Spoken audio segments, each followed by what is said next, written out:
I feel very live. It's Me very too. strange for me not to be running this right now. I got to be honest with you, Brandon. Give me the power. It's you're doing a good job though. Just Thank you. something breaks, let me know about it. I'll see if I can help. Well, hi. Absolutely. Hello everybody. This is the next sixth meeting of the Save Point Society. I think it's the sixth meeting, right? The sixth, yes. I think Hey, yeah. we've been doing this for so long now. It feels like it. It feels like it, but if something feels off, it's because we are at least one member short, thanks to his career obligations. Although it's hard to tell from the photorealistic drawing we have that is actually a drawing that Corbin is not with us today. But I am Dr. Max, aka just Max. I will be your chancellor tonight for this meeting of the Save Point Society. Welcome everybody in. And I am joined by my esteemed colleague Brandon, who is we need a title for this. What are you? You are the keeper of Treasurer truth. and financier, I believe. Okay, treasurer and financier of truth. Of AKA course, yeah. fact checker, finding all the knowledge, making sure we're on track, making sure we're being truthful, Of course. or at least less ignorant than possible. And then, with Corbin not being here, we're just going to jump right down to the bottom. We've got our, let's see, what should we call this? We should call this the Minister of Distraction. I don't know. Yeah, the Minister of Distraction for tonight. It's going to be our buddy Shon. He's one of the fellows of the Save Point Society. Shon, you're going to be entertaining us while we further our knowledge, correct? Yes, that's my job tonight, is to be entertaining, like it always is, whether I'm playing the game or not. Excellent. And you may have noticed there will be a game playing that's secondary. We're here for knowledge first, video games second. This is the Save Point Society. And I hope you're all thirsty for knowledge. How thirsty are you? I brought my big cup today, Doc. Excuse me, Chancellor Max. I'm dehydrated and I need an IV of knowledge. So, Sean, what are we playing tonight? We're playing everyone's favorite toxic pastime. It is League of Legends. The opiate of the masses. Yes. Somehow I got talked into playing it during the pandemic. There is a boatload of freaking lore and characters and champions that is... I have no idea what it means or honestly understand it. All I know is the show on Netflix is very good, and the game's fun. And you get to talk crap to people, which will probably happen, and we'll get pinged a lot. And you guys can make fun of my game playing since, you know... Yeah. No, I'm not a pro gamer, so... I've been playing this game for what? What do you think now, Sean? About 3 years? I don't understand most of what's happening at any given time playing. I still need people to tell me what to buy. I get pinged a lot. I think I have fun with it, but I also agree that it's kind of a toxic pastime. I'm not really sure why I play this game. I'm just gonna put that out there. Honestly, it's for why we hang out. It's for the camaraderie. It's for, you know, the friend sesh. Because honestly, like, I don't play this by myself. I only play with my friends. So very rarely will you see me not playing or playing this by myself. This is a rare thing right here. And hey, in the chat, we've got 5 commenting that the show was very good. I think you're referring to Arcane, I'm guessing, and yes. season 1 and 2. Don't even play. You liked it? Yeah, those series were way better than they had any right to be. Out of nowhere. All right, I'm jumping in a game, boys. Sean's jumping in a game. Let's just go. Is Arcane? What is that? Is that Prime? No, it's on Netflix. That's Netflix. Oh, they got the big money. Okay. Yeah, I think you can double check this if you're feeling inspired, but I think they spent something like $100 million on that show, which is let's see. Bonkers. Are we talking across all the seasons or just to get like the first one? I don't know. I think it was. Let's find out. I thought I heard that maybe across, maybe 1 or 2. I don't remember. See, we're here to further knowledge, including video games, including popular culture, and then real knowledge. Netflix reportedly paid Riot Games $3 million per episode for the worldwide distribution rights of Arcane. Wow, that's not even the production? That's just the distribution rights.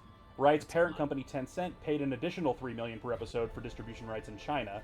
The total cost for both seasons of Arcane, including production and marketing, was estimated to be around $250 million. Woohoo! Why? You're not selling movie tickets. How on earth do you get a return on that? I've never watched it. I know it's beautiful. Like I've seen the art for it, and that's honestly Yeah. that you get me 50% of the way there with just the art. I've just been so intimidated by League that I didn't even get a chance to start. Or I haven't even started watching the show. I'm a coward. We've already established this in prior episodes. I'm a coward, and Hate to be. too scared to even start watching the show because I'm afraid that I'll get involved with the lore and then I'll want to play the game, and I can't. I can't do it. I don't. You don't want to need start. that in your life right now? Come on. No, I can't do Come it. on. No. I don't need more games. I will tell you, I would probably understand more about League if I didn't fast forward through every cutscene. And it's not that they're not well done, and I'm sure they're interesting stories, but there's something about trying to force me to watch a cutscene in your game, and I just won't do it. I have this like itch to like completely skip it. If you make it You're an not a- optional thing, then okay, maybe I'll watch a cutscene. You're not a big story focused guy though, right? When it comes to games, like you're not going to sit down and like get into a Final Fantasy and be like, oh, characters. That's not your thing when it comes to. I'm not. So I'm gonna get into characters in a very selected games. Is there rhyme and reason to that? No, it's just I'm sometimes staunchly opinionated about things that don't make sense, and I'm also very comfortable being that way. So it's a hopeless cycle. I got to be honest. I am the exact opposite. I get far too attached to characters on the bright shiny screen, and but I get like I don't know inspiration, lessons and such, and I'm a coward and a child is what I'm discovering in real time as I'm talking. So We're here to discover knowledge that is common knowledge. Now. that's right. Well, yeah. I mean, it's blasted out over the internet. So Sean, is this ARAM? Yeah, this is ARAM, so it stands for all random, all middle. So all your champions are random, and it's one lane, so it's just pure chaos. And it's And kind you're of not- a dumber, faster-paced version.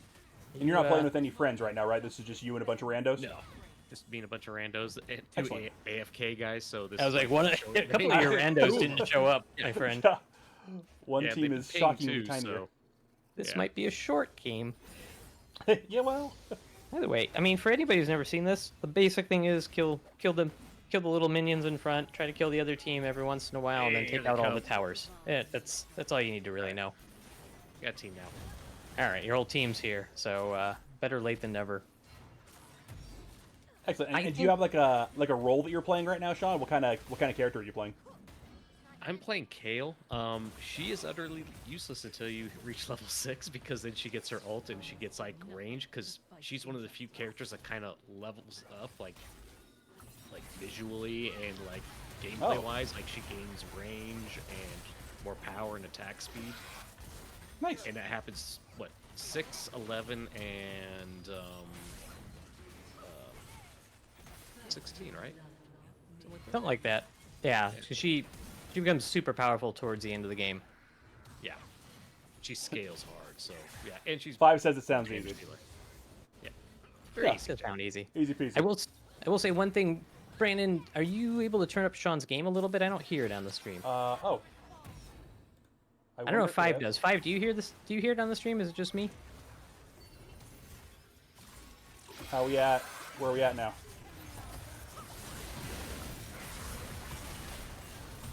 Yeah, I got it. Yeah. Okay. Perfect. Perfect. I like it. Perfect's what I strive for. Oh, we can add. Yeah. Yeah. So, I think the League is a nice backdrop though, because again, a lot of stuff's happening. Even if you don't know what's going on, you don't have to really don't overthink this game. If you're trying to learn all the items, you're trying to learn all that stuff. It's not really possible to know it all. I'm just gonna tell you that right now. It's not. Nobody understands this game. And why should they? Honestly, I don't know why. we're just here to That's be not- mesmerized by the bright flickering colors on the screen. That's what we're here for. Exactly. Exactly, and there is a lot. There is a lot to learn about this game. There's a lot of knowledge that goes into it, but it's not the type of knowledge we're here for. What type of knowledge are we here for? I don't know. There's a lot of stuff flashing and blinking for a second. I gotta watch this team fight, and then You got. perhaps we'll get on tack. Looks Come like on. they're cleaning up a little Get Ari. bit. Get Ari. There we go. All Okay. right. There we go. There we go. Sean, I only have one request to give you this evening, and it's the only one that I'll make all night. Is if you have an opportunity Take my to shirt off? take. Well, okay. 2 requests this evening. If you have an opportunity to pick the large catfish man, would you please do it? He's my favorite character in the game. Okay, Tom I've never Kench? played him. So, He's the so only, many- really the That's only a great character. idea. Yeah. Great idea. All right, yeah. You guys wanna start diving into some knowledge? Are we gonna start learning some stuff? I think that this audience is ready for it. I think they need it. I think they crave it. Dude. They yearn for it. They yearn for this. They yearn for the mines. I'm gonna stick around for this item. I can Yeah, feel get the their spiky yearning. thing. Warm. All right. I've got a couple of different subjects and topics. We'll call them dissertations, maybe, to go through. I feel like I want to give you like a choice.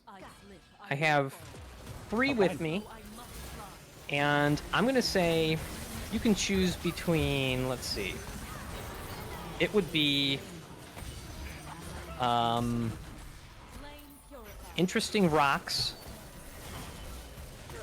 cell phone dementia, or robo-marathoners. Where should we start? Rocks.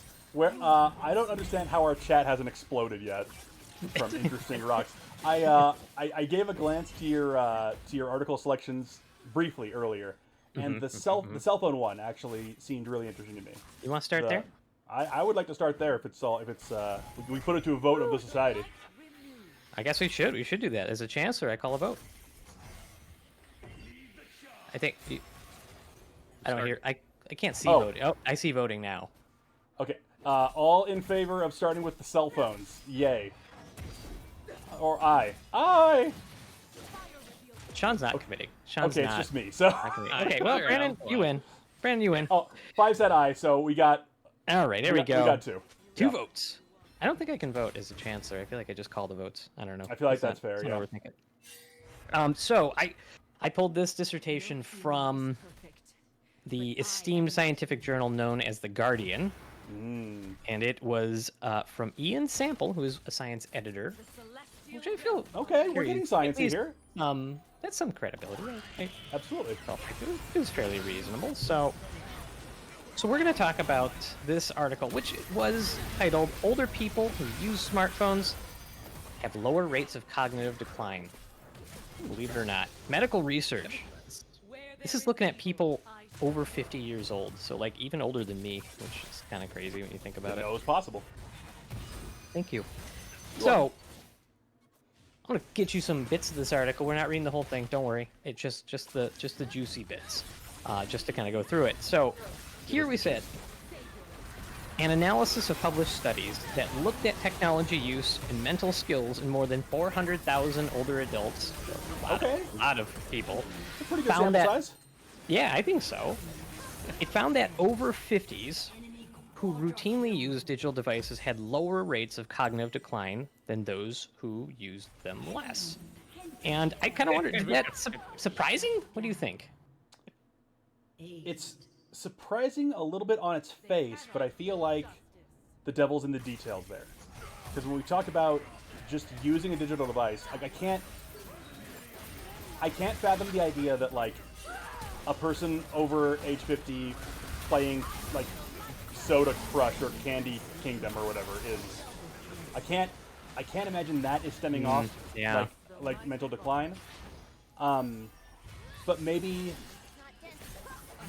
I don't want to just be like, oh, maybe they use it more for reading. Right. But if you're compulsively checking your Facebook, it's we'll get to it. We'll get to it. But yeah, okay. I mean, I think that's an interesting. That's my initial impulse is that like, I feel like it's got to come down to there's got to be something in the details there where I can't imagine it's just like using it just to like play with it like that. But maybe. Right. It's certainly possible. So yeah. It continues. It is unclear whether the technology staves off mental decline, or whether people with better cognitive skills simply just use these devices more. Oh, yeah. But the scientists say the findings question the claim that screen time drives what has been called digital dementia. And so I never heard the term digital dementia. I'm familiar with many forms of dementia. You got your vascular, you got your Alzheimer's, you got your frontotemporal, you've got all these other variants, but I'd never heard of digital dementia. And I think reasonable. When you say dementia, I know a lot of people kind of generally know what that is, but Right. you guys feel pretty comfortable with the definition there? I don't know that I would say with the definition. I think maybe the concept of it and what it Sure. involves. I mean, generally speaking, so dementia Right. is memory. It's a memory, brain condition that affects your memory. So usually your short-term memory that can vary as it gets more advanced. So you may forget things at first, but as dementia gets worse, whatever the cause, you can have other things like behavioral problems develop, forgetting how to speak, forgetting how to walk. You know, it's awful. Whatever's causing it is generally a bad thing. But Right. digital dementia was a new term for me. Is the premise there that the idea is that the just using the digital device themselves are causing the dementia? That was the That was a the question that, like, people Okay. over the age of 50 using cell phones, using other digital devices, is it causing or contributing kind to it of at the very least. contributing to mental problems or cognitive memory Okay. problems, I should probably say, to be more accurate. And it Okay. makes me wonder, are you afraid of your screen? Like, did you guys grow up? I think we were all older. Screen time wasn't really a thing, right? When we were younger? When I was a Correct. kid, well, Yeah, go ahead, Sean. Oh, he's in the. Yeah, sorry, he's in a middle team of fight. the His bandwidth is being used at the moment. yeah. I Well, maybe remember the reboot main like thing last with time. it wasn't so much screen time; it was proximity to the screen. Was the I was gonna the main say thing. that. I wrote that note because I was like, Did you? I had my mom had me convinced that if I sat too close to the screen, I was gonna be blind by age 10. Right. Not enough that I didn't do it anyway, because it turns out when I was like, my eyesight was terrible, so I got more and more blind. And then, wait, hold on. That happened about 7th grade, so she might have been right. She might have been correct. Yeah. But I'm sitting here like 16 inches from the screen. I don't know. I'm less Not blind. to not to brag, but I've always had perfect vision and always will. now. And I don't know that I'm I gonna ever. appreciate that. I know as a kid, like I was the big tube TV with Mega Man X on the Super God. Nintendo was The 600-pound here, TV. and I was here. Yep. So Yep. I had a good 2.5 inches of clearance between me and the TV screen, and my eyes are perfect. And I'm not even joking. We're still rocking 2020, baby. That's impressive. I had to have like Thank you. surgery and then contact lenses and glasses just to get to 2030. Both my parents had eye can't problems, even- so it's coming. And I just Yeah, I was like, accelerated it by many years with my talk to me in 10 years. with Yeah. my wrist there. Yeah. What about you, Sean? Did your parents have any guidance as far as like screen, like time looking at a screen or proximity to or yeah. anything like that when you were a kid? Oh yeah, definitely. When I was a kid, like we played sports, and then we literally gross. we got 1 or 2 shows we got to watch, and I got 30 minutes of video games. Oh damn! What? You Okay. can't even load a game in that time. I'm saying, how are you supposed to make any progress in Castlevania in only 30 minutes? You will have only died 35 times by then. How many times did you try to report your parents to CPS? I didn't. I mean, I like doing what I did, so it's fine. Yeah, No. I don't. My parents were pretty relaxed. Like they were, looking back, like they kind of let me and my brother be home alone pretty early as kids. Sure. And they didn't really care because we also played sports. Like soccer was, I think every kid had to play Yeah, soccer. soccer. And then I tried to get into football, and I was terrible. I think is the kindest word I could think of. And then we played hockey for a little bit. Hockey we were okay at. Yeah, I remember that. We were fun story. We were on the same roller hockey team many times. And also dueling goaltenders at times. Yep. Those were fun times. You You actually won a inspired championship. I didn't. You inspired by sure. Dominic Hasek, me inspired by Patrick Waugh. Yeah. Mike Vernon was my first. I was like, Oh, that was your first hero. Because he beat up Patrick Waugh. Oh, come on! They didn't beat him up. It was an even fight. He definitely got the best of him. Like, I'll go back. I'll give and Waugh watch the that. fight over Chris Osgood. We're not here to talk about that. We're though. fact checking this. I'm sorry, I don't know how to fact It's check like that. you guys- Okay, sorry. I knew We this- have It took hockey to get this fight going. we have wandered. Bring the So meeting the back question to order. was about screen time screen time in general. Nah. I feel like it's one of those like how do I describe this? Mandela effect isn't the right word, because Mandela effect is where it's like a thing that like we all believe is true that it Right, turns right. out isn't. I don't, It's, I don't know what it's you're sort of gonna like say, but it sounds like that's not it. yeah, it's not what I'm.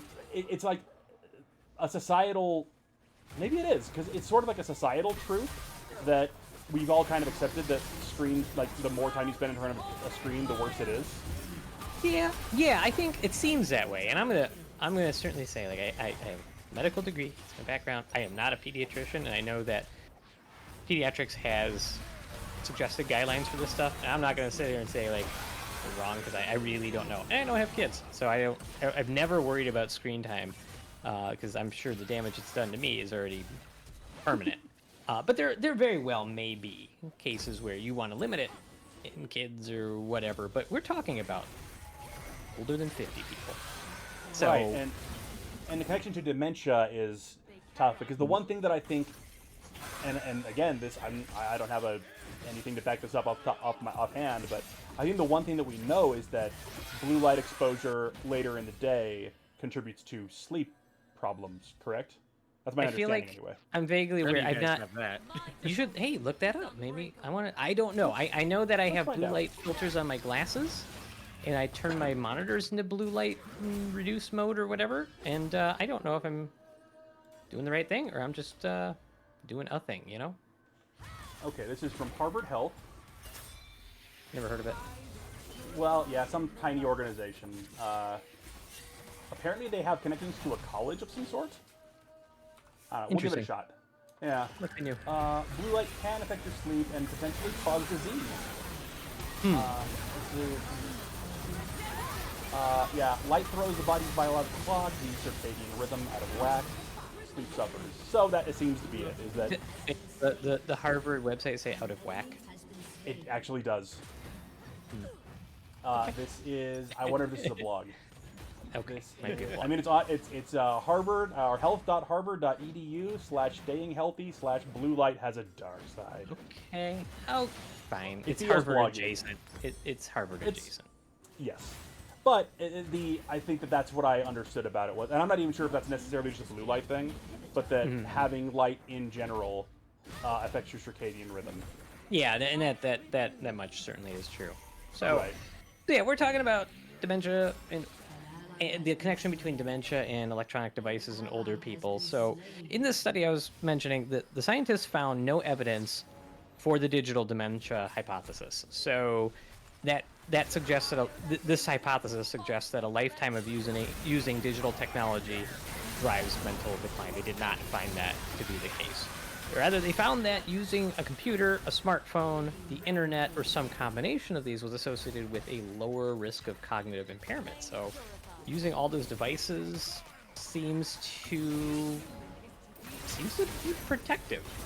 To that point, though, the researchers suspected that there's kind of like a two-way relationship with this, that people with better thinking skills are more likely to use digital devices, but there's also cognitive benefits to be had from just wanting to embrace new technology and try new things. So like maybe this kind of cuts both ways. I can see that. Right. And one thing I wanted to point out was that, and I'm not sure if you, I think you alluded to it. I'm not sure if you said it, but this was a meta-analysis. This was you mentioned the number of I people think so. involved. I think it over was. I 400,000. think it was. But yeah, this was a meta-analysis of several published studies. So this is Yeah, a more powerful form of evidence than just like a single. Because you'll hear that sometimes where people quote a single study, and it's nice to know that The we're power level of it. well. got It's over 400,000, Sean. Oh. This is a Super Saiyan level of study. Correct. I think is the way that the scientists say. Meta-analysis also Harvard like would say that. combining a bunch of different things, like different studies, and taking all the numbers from those studies and mashing them together. There's also pros and cons to doing that, but this is a giant number, so I Right. think it's it's Yeah. it's not sketchy evidence. Me Right. thinks. And I do really like the that they point out that they're not positing that this is a causative relationship as far as that using digital devices is the source of preventing an onset of dementia. There's It an could just association. be That's that it's interesting. right. It could just be that the people who are more prone to use those devices are already a little maybe like sharper into their older age. Yeah, definitely. Yeah. And it's so they said that digital tools could help people engage in complex activities, boost their social connections, and both of those were kind of associated with a good and healthy aging brain. The technology also allowed people to compensate for cognitive decline and function more easily. So, like using a GPS if you're getting lost, or setting reminders to take pills and medicines and whatnot. And so, I Oh mean, yeah, jeez. I feel like if we hang out on Discord, we should probably avoid losing our minds, right? If we just keep doing what we normally do. As shocking as it is to admit, this is actually forcing me to think on a higher level than I ordinarily would. Sitting around playing Zelda for the 50th time. Yeah. You know, this is making me keep the old brain flexing a little more. So, yeah, I wonder if I remember hearing that, and this is again, I don't have the science on this one to back this up. I might have to do a quick fact check on this one as well. I remember hearing that there are men who tend to decline faster after compared to sitting and passively watching TV. I think that's, yeah, Duranith. But that there are men who tend to decline faster once they retire if they don't have like hobbies to keep them engaged. Sure. I wonder if using a digital device can help contribute to keeping the mind engaged, because I feel like that's sort of is what happens there, is that if you don't have something to keep your mind occupied, the soupening, for lack of a better word. The soupening, like soup soupening. as in the food. Okay, yeah. As in the turning the brain to soup. I think that happens more quickly.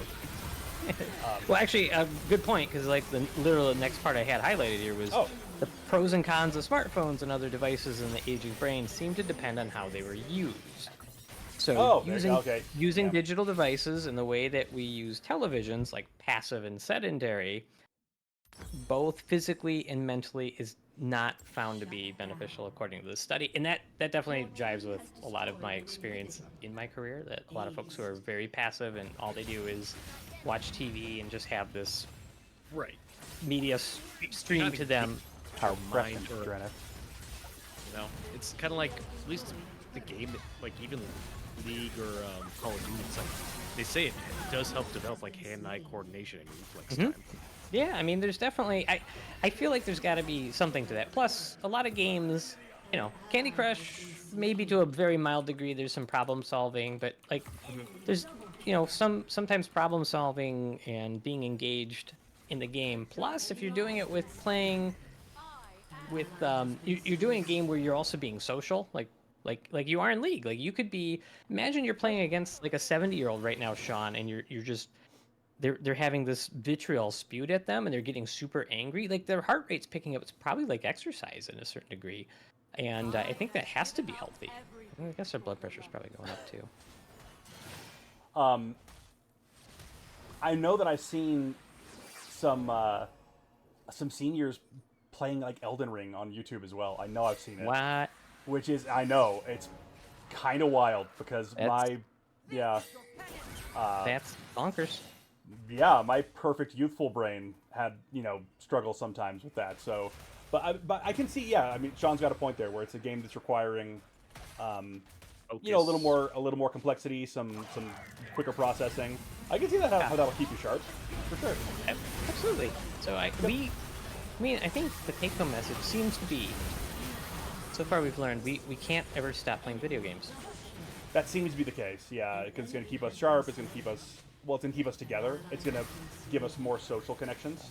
Everyone knows that playing games contributes to a healthy social life. Everyone knows that. Oh, yeah. Yeah, I mean, I don't think they, I don't know if they powered this study for that, but... Probably not. I mean, look, there is another side, though, to the engaging with... and I don't mean to...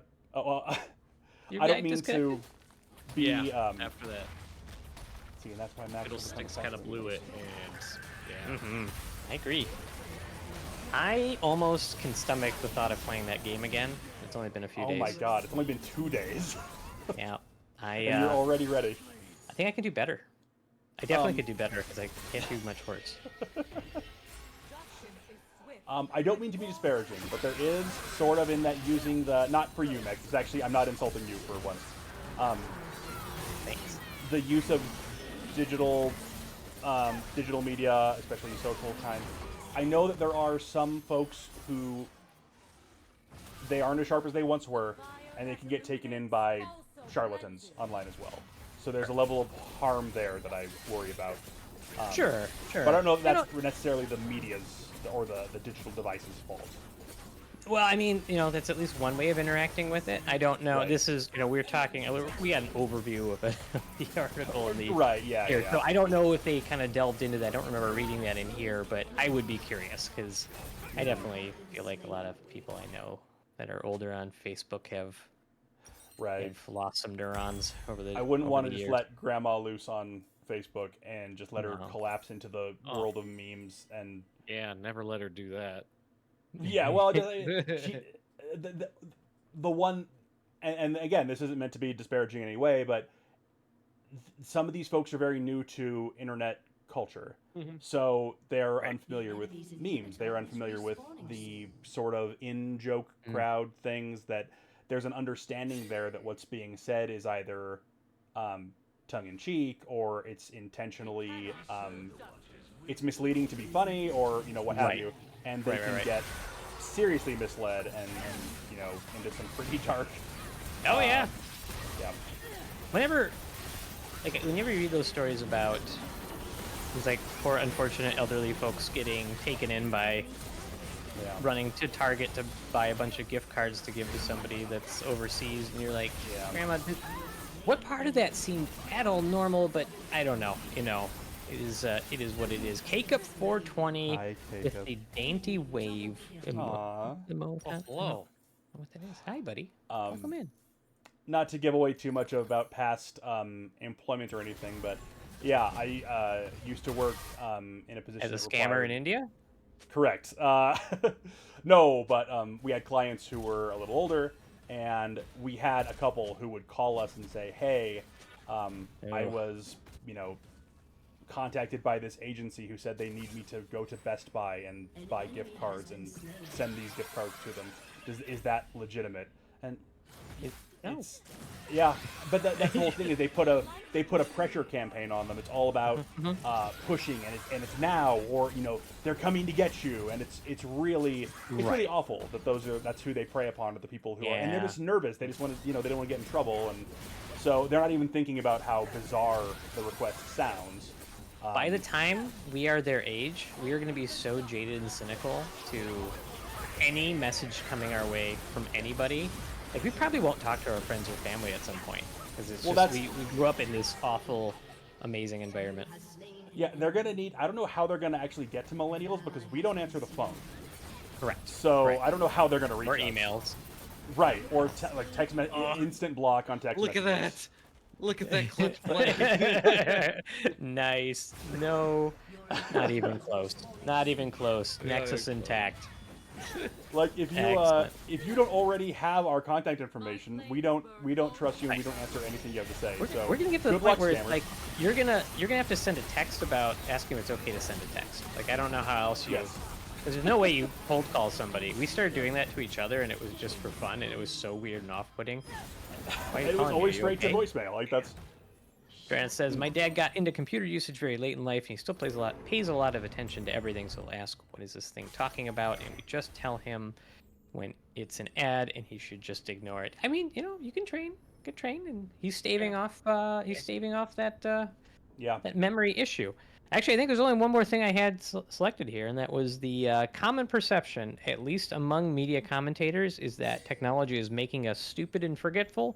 These researchers show that there is a positive association between good cognitive health and digital technology usage. And I, for one, might argue that it's the media commentators that are kind of making us stupid. And I don't know if this show counts as that. We're trying to make us all smarter. We're a society of learned individuals who engage only with with only the most sincerity and only the most scientifically backed and rational, you know, thought experiments. So I think so. In no way are we any kind of peddling any kind of narrative or engaging in any kind of shock jockery. That is not who we are. Yeah, see? We are a society of save points. Thank you. And Dran said, luckily my mom is computer savvy enough so she's able to answer those kinds of things for him. Yeah, it's nice And that's to have. excellent. That. Yeah. I was going to ask, too, like, how tech savvy and adopty are your guys' parents later in life? Assuming they're later in life than us. Pretty damn savvy. Like, she's always got the latest stuff. And My mom does not really engage with tech stuff very much. She only in the for streaming her shows and for keeping tabs on the Colorado Avalanche. That is the extent to which she engages with any kind of digital media. Are you? Do you think she's going to become a fan of this stream? Almost certainly not. But just because if I tried to show her what Twitch is, I don't think she's gonna. Might do it. If Mom, if you're watching this episode down the line, I apologize for doubting you. You're a sweet angel, and that's very nice. Yeah. And you'll be the number one mod of SPS. and your other son Shon apologizes as well.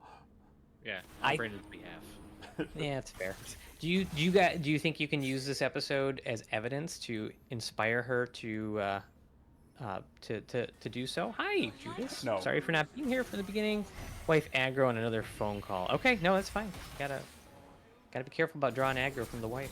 Get it. No. Mom grew up on a farm. She is not interested at all in any of this stuff. She doesn't care. Can you warn her about the mind stuff, though? I mean, do you think that's gonna work? I think she's good. She's a crossword puzzler. She keeps herself busy. She keeps herself sharp. Okay. Yeah. All right. Yeah. To be fair, this study didn't say anything about it being the only way. I think that's probably and fair. in the defense of having once upon a time briefly been involved in news media, in the defense of the talking heads, some digital media is probably making us stupider. Yeah. I would say not this show. Not this show. And certainly not our short-form content, but all other short-form content on YouTube, Instagram, Reels, TikTok. There's probably a contributing factor there, huh? With you know, injuring our capacity for our attention span, and there's probably something to that, right? I don't know that the studies are out yet, but no, that rapid dopamine hit where you can get every 10 seconds you can get bam, a new fresh oh, it's a cute dog, oh, it's a cute cat, oh, it's a political commentator I like, oh, it's that probably is contributing to an addiction that isn't great for us. So I wouldn't, again, it's always going to come down to the use. I think the use case, just like anything else, it's a tool. It would be my take on it. Okay. I feel like stomping minions and killing other people in League, though, is kind of just a healthier dopamine hit. Absolutely. What happened there? I think so. You're And you working- have like streamers like Tactical Grandma and that older dude who plays, I think, Battlefield. He's a sniper. He was like a retired military sniper. Oh, yeah, I've seen him. That guy's Yeah. amazing. Yeah, but those two, they're like, those folks' memory is going to be intact. It's just, I just feel it in my bones, you know. You could see it in their play. Yeah. Oh, definitely. Especially that grandpa guy. I'm like, holy shit! Like, I can't Yeah, believe he's that good. He's like that laugh he does every time he hits somebody in the head it just sustains me. I don't know why. Just it's so full of pure joy and like kind of a weird flashback kind of creepy jolliness. I don't know. He kind of gives some like fun like tips too. Like I didn't know like when it comes to, like tactics and warfare. He's like, not necessarily having the higher ground's better because then you can't see directly below you. He like shoots a guy like at this weird angle straight up. Yep. Like, like, right. There was one video he actually explained like how he makes those shots, and they're like, yeah, this guy was trained. Judas says, I can't do short vids in rapid succession like that. It drives me insane. It's the reason I don't have TikTok installed. I barely watch YouTube. I think. Stop going up. Like, I thought you were gonna be mad at me for watching. To be fair, YouTube itself is generally longer form content, even if it's like 10 to 15 minute videos. I don't think that's damaging your sorry, attention span. Boy, good demonstration there. I don't think Boy. that's damaging your cognitive ability probably right. quite as much as the rapid fire short form content. No, definitely. And Dranis was saying there's RPG Grandma on YouTube. She recently retired from making YouTube content, though. She loves JRPGs and such. Like, I think that's awesome. Like, that's...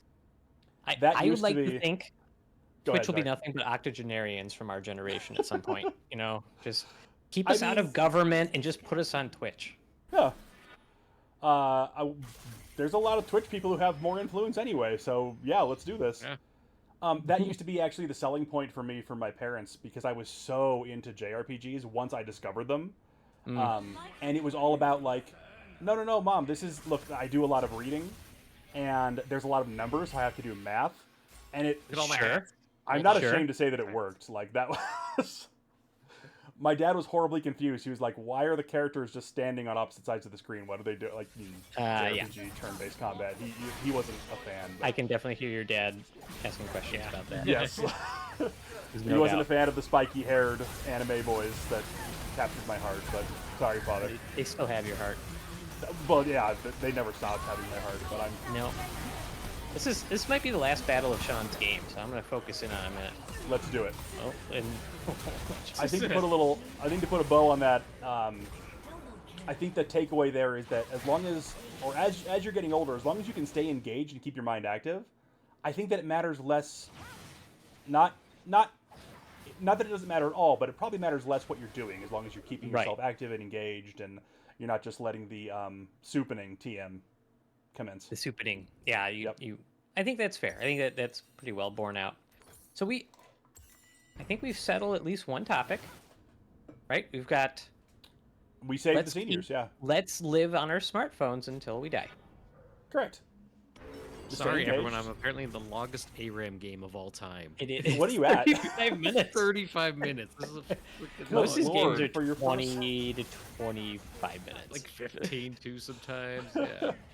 No, it's fine. I brought all kinds of topics. So I'm glad you bought all those hats, though. Let's take a moment to appreciate the hats. What am I looking at? Why are there so It's- many hats? Because you could buy hats when you're done buying items, and you've already bought all the strongest items to buff up your character. You can buy hats, and so Do the hats have Yeah. any practical effect? Nope. This is it. just hats. And they're They all stack up on your character the more you buy. It's just You got a to lot of money. 'cause those intimidate are your 5 per opponent. each. Like the red panda, you become larger and more intimidating.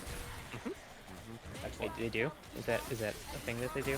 I don't know much about red pandas. Do I you really know what don't. they are though? They're little like raccoon. Yeah, looking yeah, guys. yeah. I know what they are. I just don't. I don't know Look anything. up like a red panda trying. So when they are threatened, they try to become intimidating, and what they do is they just stand up on their hind legs and put their hands up to look larger, but instead they look like they just want a hug. And it's the cutest thing on the planet, but that's their like attempt at being intimidating. It's They must get adorable. eaten a lot. Yeah. Oh, cute snack. Oh. Yeah, I'm. Is Keika proud of me during this game? Jacob, how's Sean doing? Is Sean dominating? They are the true Panda pandas. says they're that's right. adorable. The true pandas. Yep. That's right. Oh my God, goodness. It's over. Okay. Wow. That was one game of League des Legends. So we're in it for the long I'm gonna haul, get though. disconnected for half it. I'm reporting that guy. Screw this. Get him, get him. God. It was. Bears are not pandas. They're bears. He's Fair. reported, yeah. That's fair. They do look like. Well, aren't pandas bears? Yeah, you should look that up. I don't honestly know. Okay, hang on. Now I feel so stupid googling this. Are pandas bears? No, we're here. The society will take in all knowledge and extol it.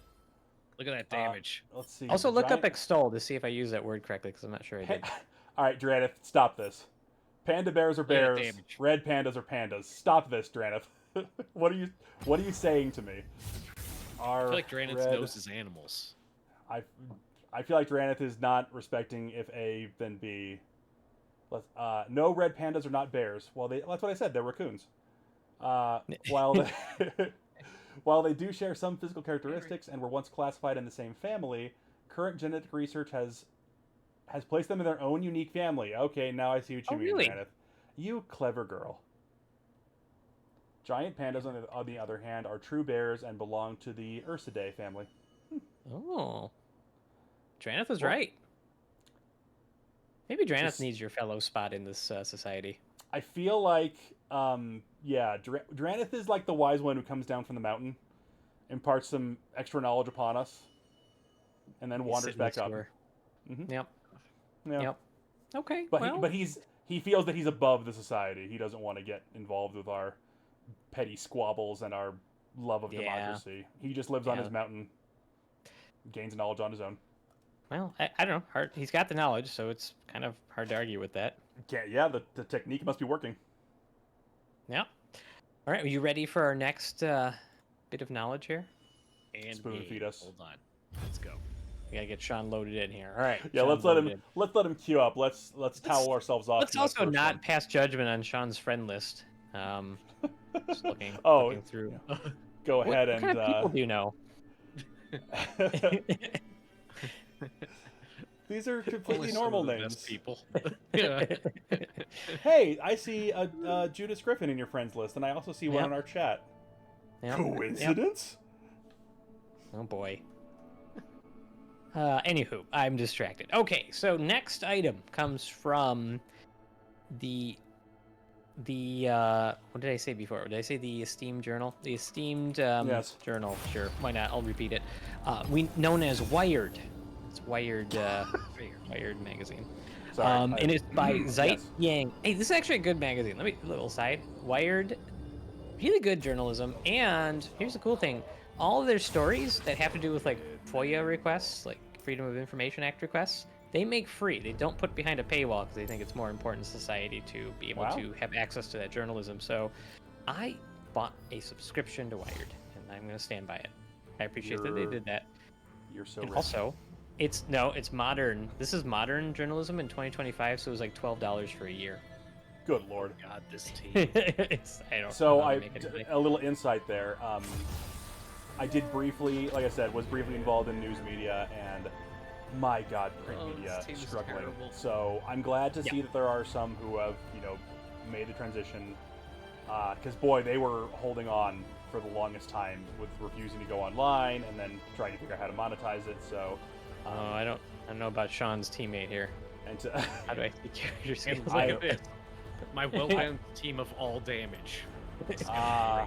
Like it's like having an entire team of archers for anybody who doesn't play League. no catfish, huh? Nope, no catfish. Maybe next time. Eh, And to this back game up your might be point, quick. I actually did, for unrelated, but I did look up Wired on Media Bias not too long ago because don't remember the reason, but I just thought they were a rag. I thought they were just like any other techie rag that was like publishing sensational, and they actually have some of the highest ratings for factual Yeah. reporting. Just like anybody, they have some stories that, they have some stories that fall in sensationalism, but as a general rule, a lot of their stories fall into like highly reliable and closer to what they call like a center bias or no bias. So credit to Wired. I didn't realize that they were as reliable as they are.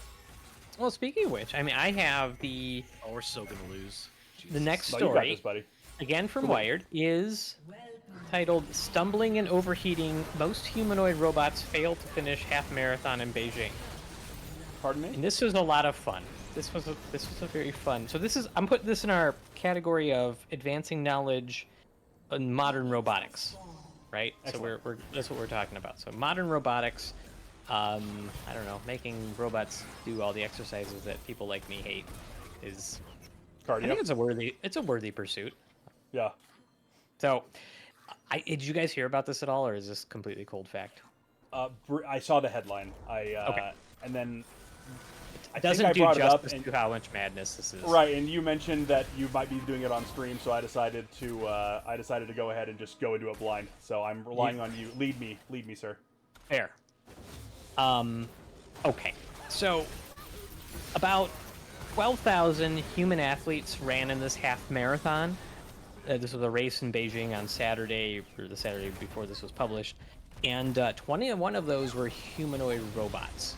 So, bipedal, walking up robots. And this was the first time that humans and bipedal robots have run in the same race, albeit they were on separate tracks. So, This is kind of a big deal. Do you guys remember what's it called? It was like the Asimo robot that Honda made I looked it up. It was in 2000. In the year 2000. Oh yeah, I remember that thing. It When I graduated high school, this thing came out, and it looked like a big spaceman, and it walked very slowly and waved, and we lost our minds. We were like, the future is here, and it arrived, because that thing is standing on 2 legs. And that was 25 I remember years that. ago. Yep. And we have not come as far as I thought we did. We have not. It's just kind of the story. Well, that's unfortunate. Yeah, well, here you go. So you have these robots running alongside humans, right? 6 of the robots, of the 21, 6 of them successfully finished the course. But they were unable to keep up with the speed of your average humans. So they finished the course technically, but they actually would have timed out based on like when they called the half marathon off because they were moving too slowly. Does that surprise you guys? It surprised me. That's a little surprising. Only because haven't they been demonstrating? And maybe it's because they're bipedal, they're humanoid, right? Yeah, correct. Because I feel like I've seen the like dog-style robots, and those are horrifying. Yeah, those are definitely horrifying. Yeah, I feel like those could get up to a pretty decent speed, but they haven't figured out bipedal yet, huh? That's still lagging a bit. Okay. I mean, they have them. It's just they apparently did not super wow at this. Well, I mean, spoiler alert here, but so yeah, and so the fastest robot was called Tiangong Ultra. It finished the race. It is. It's all the robots have amazing names, FYI. And Draneth is okay. Draneth, bipedal walking and running is quite complex. I know, but they started this 20 years ago. It's time. It's time to move forward. They have running robots. Anywho, Tiangong Ultra finished the race in 2 hours and 40 minutes. After that's about a 12-minute and 12-second mile, which I mean, okay, that's pretty good, isn't it? Robot, I'm impressed by that. For a half marathon, isn't that a pretty good pace? Yeah, but I mean, it did that after Assistance changed its batteries 3 times and it fell down once. So, I mean, honestly, I guess points for perseverance and getting across the finish line at all costs. So it has to work on its cardio, is what you're saying. It does. Well, I mean, it was like it needed more battery, so that's something. And it also, falling down. I don't know if it could get. It doesn't sound like it could get up by itself. So there's a few bugs to work out here. The slowest time allowed for the human runners in the race was 3 hours and 10 minutes. That's like I think it's like a 14-minute 29-second mile. So like if you didn't finish in that time, the race was over. And Tiangong Ultra was the only robot that barely qualified for a human participation award. Which I like that they did put the human participation distinction in there. It's like the one you know thing. What? Everyone gets a trophy these days. You know what I mean? How many times? In the ribbons. Yeah. It's human nature. It says we need those tiny atomic reactor batteries already. I know. I saw them in Fallout and they worked wonderfully. So is the reason that because Draneth also mentions that bipedal walking and running is quite complex, but I feel like robotics in general is pretty complex. I guess the idea is that we have all those, small muscles and bones that help with our balance, and we learn it from a young age, and so the robot itself trying to learn that is just, the robot itself is technically very young, so it hasn't learned to adapt the balance, or I'm not sure what the... Well, alright, so... I feel like four-legged running's got to be kind of complex too, but maybe I'm wrong. Yeah, I mean, but, so, bipedal walking is fairly complex, especially because of the balance needed, as you mentioned. Like, we have whole sections of our nervous system that do stuff in the background that you don't realize. We have, the back of our brain is called the cerebellum, and it's largely kind of controls those movements you don't need to think about, the so-called muscle memory. Right. So, the things that happen automatically. Is that like breathing and stuff like that? Yeah.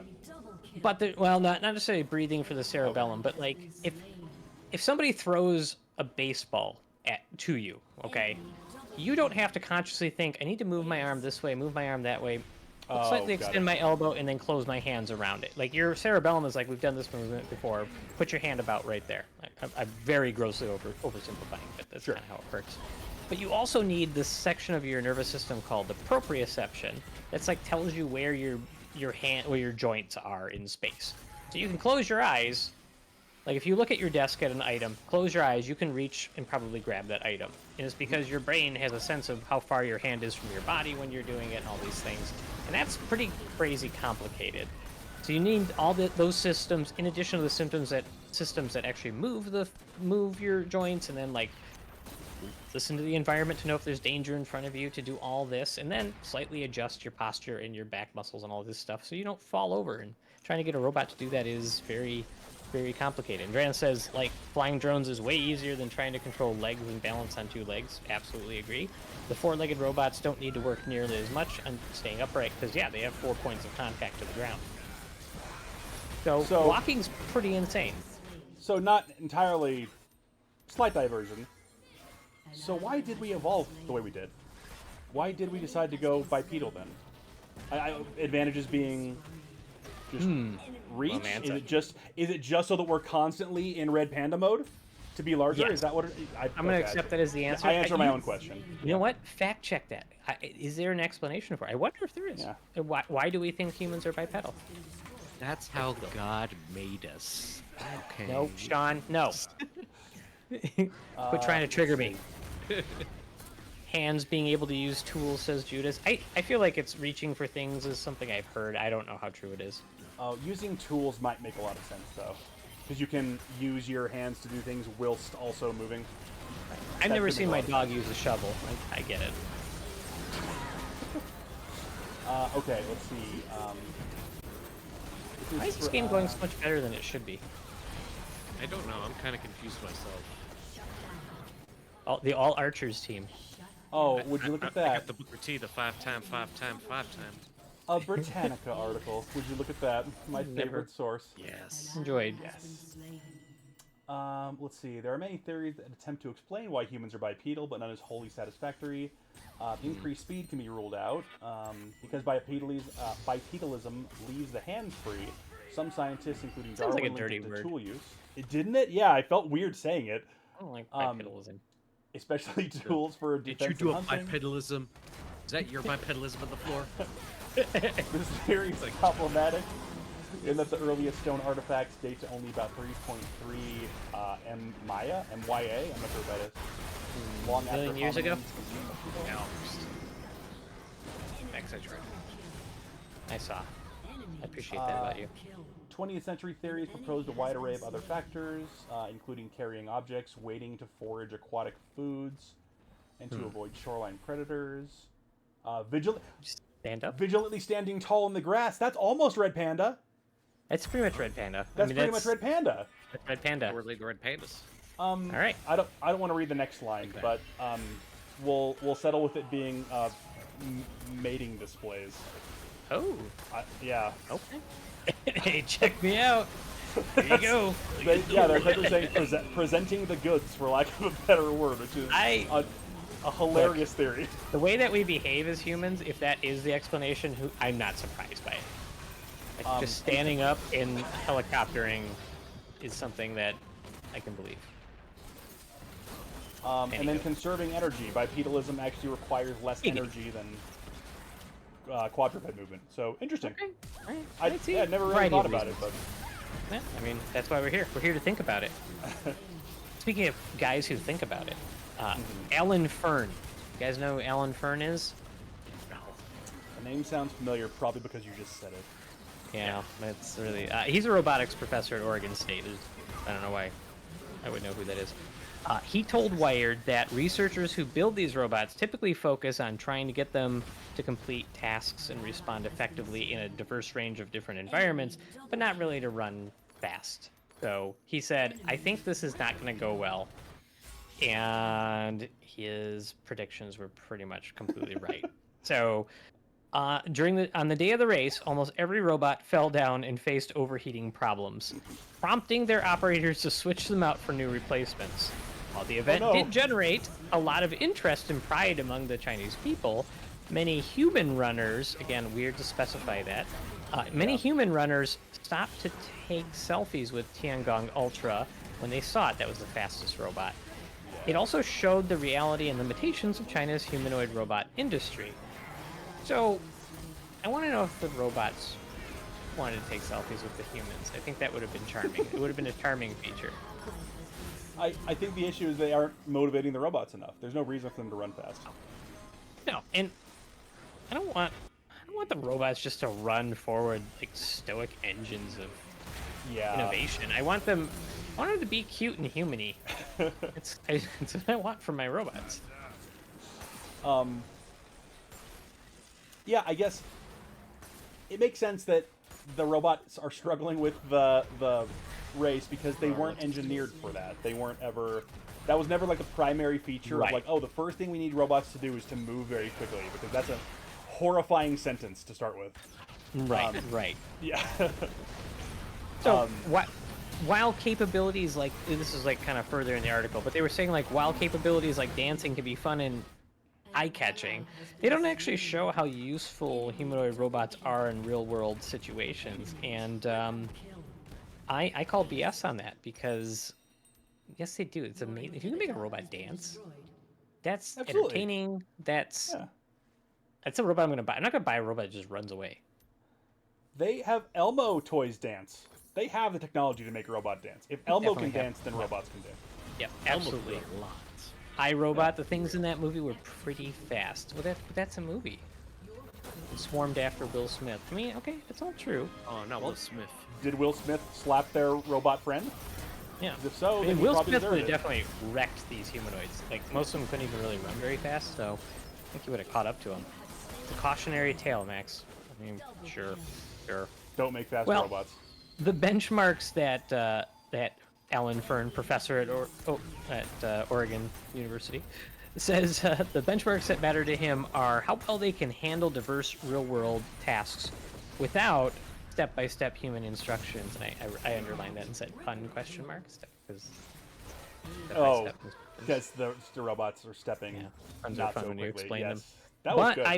I would expect to see China shifting this year to focusing more on doing useful things, because people are going to be bored of dancing and karate. He said, "No, they are not." Karate robots are obviously the way we need to go. Name one time people have been bored with dancing and karate. Come on, this writer. You ever been? This is a useful digression, but have you ever seen like karate competitions late at night on like ESPN3? Like they're literally sponsored by Vidal Sassoon. Yes. Obviously. They're amazing. Like hair mousse. If our entire channel just becomes us watching those, it's fine. Like they are out there. Yes, and there's like mullets and they're breaking boards and they're doing their forms and whatever. It is amazing. Also, I think you were joking, but in case you weren't, if Vidal Sassoon is giving out sponsorships, both Corbin and I have very luscious locks, so we'll sell out to the highest bidder. Shon and I have hair too.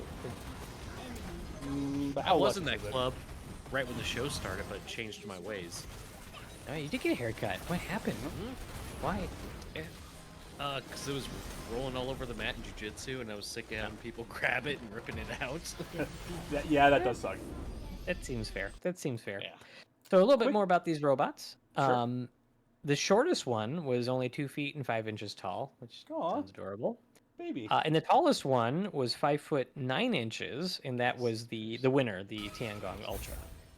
That robot was taller than me. Just putting that out there. Tall people win again. They sure do. They It's never fair, have man. inconveniences either. It's just not fair. It is not. So this was just kind of funny because, well, so some of the robots were wearing kid-sized sneakers, though they were like screwed onto their pedals and so they wouldn't fall off. Others were equipped with like knee pads to protect their delicate parts. And then it gets kind of dark because most of the robots had their fingers removed and some were even missing heads, because you don't technically need those parts for running, and their weight. They just weight. So it's sort of like making them dress like ridiculous runners for funsies, and that seems kind of cruel. I got to be honest. Putting the robots in Baby J's is pretty funny to me. It just look, my wife is a runner. When she's doing long runs, some of the get-ups that she has on is just like, okay, you're leaving the house like that. Cool. See you later. Got the fanny pack. Got the multiple waters strapped to the butt. in the weird hat, and it's just like, okay, but runners, but I'm not one of your people. Not judging. No. I'm judging a little bit. I can't judge too much because there are some pretty wacky gym outfits in general too. And if your boy wasn't so cheap, I would have all Zubas would be my entire gym wear. I think 80s gym wear was peak aesthetic. Doesn't get any better than that. So. Are those the pants, like the big the zebra pants? Yeah. Yeah, with the zebra patterns, like crazy patterns. They bring those back. I feel like I've seen people with them. Oh yeah, like, the big puffy weightlifter pants, or the itty bitty weightlifter shorts. Yeah, those are the string like tank top thing. Yeah, the tank top that is essentially just two like 1 inch wide pieces of fabric down to your belly button, and then there's ostensibly a shirt down there after that. Yeah. Interesting. Yeah, that was peak gym aesthetic. Join us? In possibly unpopular opinion, I'm not sure here. I don't, because you were talking about wanting the robots to be cute. I think I agree. We shouldn't make them like too reminiscent of humans. They should be distinct looking. I don't because like Japan is already doing the like dating, like replacing your partner with a robot thing. Like, they're already, and I don't. That's come on, man. Like, I'm not saying that film media is a good source, but Baby Kitty is joining the fellowship, the society. How do we know that isn't a robot? Well, Tell Baby Kitty to run on 2 legs. I want to see if she falls. She does run on forward. Sometimes drifts when she goes into the hard turns. It's the only way to know that she isn't a robot. Yeah, correct. So, but yeah, how do we feel about that? I don't want them to look like us. They can be human-ish, but I want them to be distinct. There's obviously a lot of creepy things that happen if you make robots look too much like people, especially depending on how they're like used in society. But moving past that, I kind of like the weird 80s aesthetic of like super robot-y looking robots. You know what I mean? Yeah. Like you could buy. Sorry, you remember the Radio Shack robots that like you could buy and they would serve you? Like they were just basically a rolling tray that. Yeah, they still have those with in a tray. Yeah. Yeah. No, and I when I see the robot, there's like a grocery store around here that has a robot that does inventory. It wanders through the aisles and it like rolls slowly and like delivers things. I am so charmed by that. I'm like, oh, look at it. Put tank treads on them. Yeah, they don't need to be bipedal. Let them roll. No, actually, funny you should mention. We'll get there, but yeah. So the writer goes on. So the performance of the other humanoids, this being the robots, of course, was mostly disastrous. And there's a few examples we're gonna go through, and they're pretty amazing. So one robot called Juan, which has a human-like head, only moved at the speed of a snail for a few minutes while its head shook uncontrollably, as if it could fall off at any time. That's how I feel when I'm Probably should have removed that head then, huh? Probably should have been one of the ones that took off. Yeah. That one, I don't think that one. That was one of the many who didn't finish the race. Another robot named Shon looks like a real Frankenstein's monster with the head that resembles a Gundam and 4 drone propellers that face backwards. Judas, are you listening? Here's where we just start breaking rules. It sits on a foundation with 8 wheels, and it's not clear how that alone wasn't disqualifying. But it wasn't even Shenong's biggest problem, as the robot immediately twirled in 2 circles after taking off from the starting line. It hit the wall, and it dragged down its human operators with it, which was painful to watch. Wait, what? Were the human operators on it, or were they on the wall? What? They were like next to it, like I guess hitting the go button, and it just like spun so quickly, hit a wall, and took them all out. So Tank Gundam took out its creators. Correct. Excellent. So we had old Shaky Brains and Tank Gundam are having a rough time so far. Correct. And to that point, duct tape proved to be the most effective item problem-solving tool. Not only did the accompanying humans make makeshift robot shoes with duct tape, they also used it to adhere the head of a robot back to its body after it repeatedly fell off during the run. Except when I do that at work, it's illegal. Yeah. Pick a side here, scientist. Thank you. But yeah, so these are some janky robots, and we think of it as being so, oh my god, they're making robots that are, this is the future, and we're thinking the 1000 or whatever it is, and not Right. quite. You've got the murder tank robot that like takes out all the. And you're like, this is a bipedal robot thing. Why did you bring a robot with 8 wheels and a bunch of like drone fans? Like, we missed the assignment. I don't know. We put a Gundam head on it. All right, fine, he's in. All right, yeah, exactly. All is forgiven.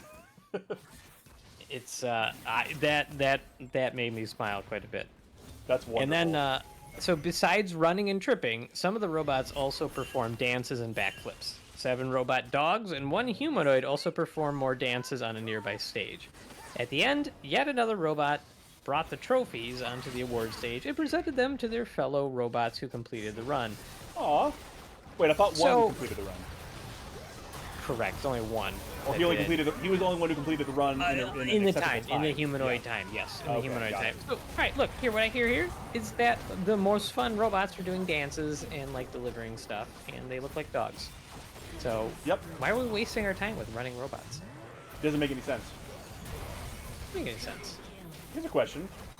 What did you guys? Is the question, is Sean still breathing because he's so dialed in right now, or no? Sean is focused, man. He's in a perpetual team fight. I think they're advancing. Really well. When you were a kid, I feel like every kid wanted a robot or thought they would have a robot. Did you have like what you thought robots were going to be? Did you have like a type or like a character that inspired it or anything like that? Yes, absolutely. In 3rd grade, when teachers would ask me what my job was going to be when I grew up, I said robotics engineer. And the reason I said that was purely because of RoboCop. Because my parents didn't care about my screen time, and so I watched RoboCop as a kid, and I was completely sold. I was like, this is fantastic. This is exactly how the future should go. I definitely missed a lot of nuance in the storytelling there, and in danger, but it was so cool it didn't even matter. So I am still to this day perplexed why we don't have, Ed 209 stomping around and like keeping the streets safe. Like, I get that he wasn't the star, but he was my favorite. I think that I actually saw RoboCop as a kid too, because I remember there being a certain snorting scene, and I had no clue what was happening. There were a bunch of moves that had that you didn't realize that's what they were doing. It was the So, 80s, Yep. man. Just I was unfamiliar with Booger Sugar, and turns out it wasn't something you learn watching Ninja Turtles. No. They didn't cover that lesson until later. It was definitely the reason for all those things to be created too, which is kind of funny. The entire decade was just brought to you by nose candy. I think I speak for myself and my brother when I say that I thought that robots were going to be Johnny Five. That was my a big big Short Circuit. Was that the Short Circuit? Short Circuit 2, not as good as Short Circuit 1. Was Short Circuit 2 the one where he got a mohawk and he turned evil or something briefly? Yes. Yeah, still good, but not as good for sure. My favorite crossover. Say it again, Sean. I didn't see any of those movies. You Really? didn't? Oh, you know what? We should just stop the stream and watch them right now. Yep. The best crossover fact I have from Short Circuit is the guy who played the now very problematic, like fake Indian accented main character. What's problematic about that? Besides that, he also played the Plague in Hackers, the bad guy in Hackers. Oh, the Plague? God. Yeah. Sean's seen that. Oh, yeah. We've all seen that. Unfortunately. I mean, unfortunately, Hackers is a great movie.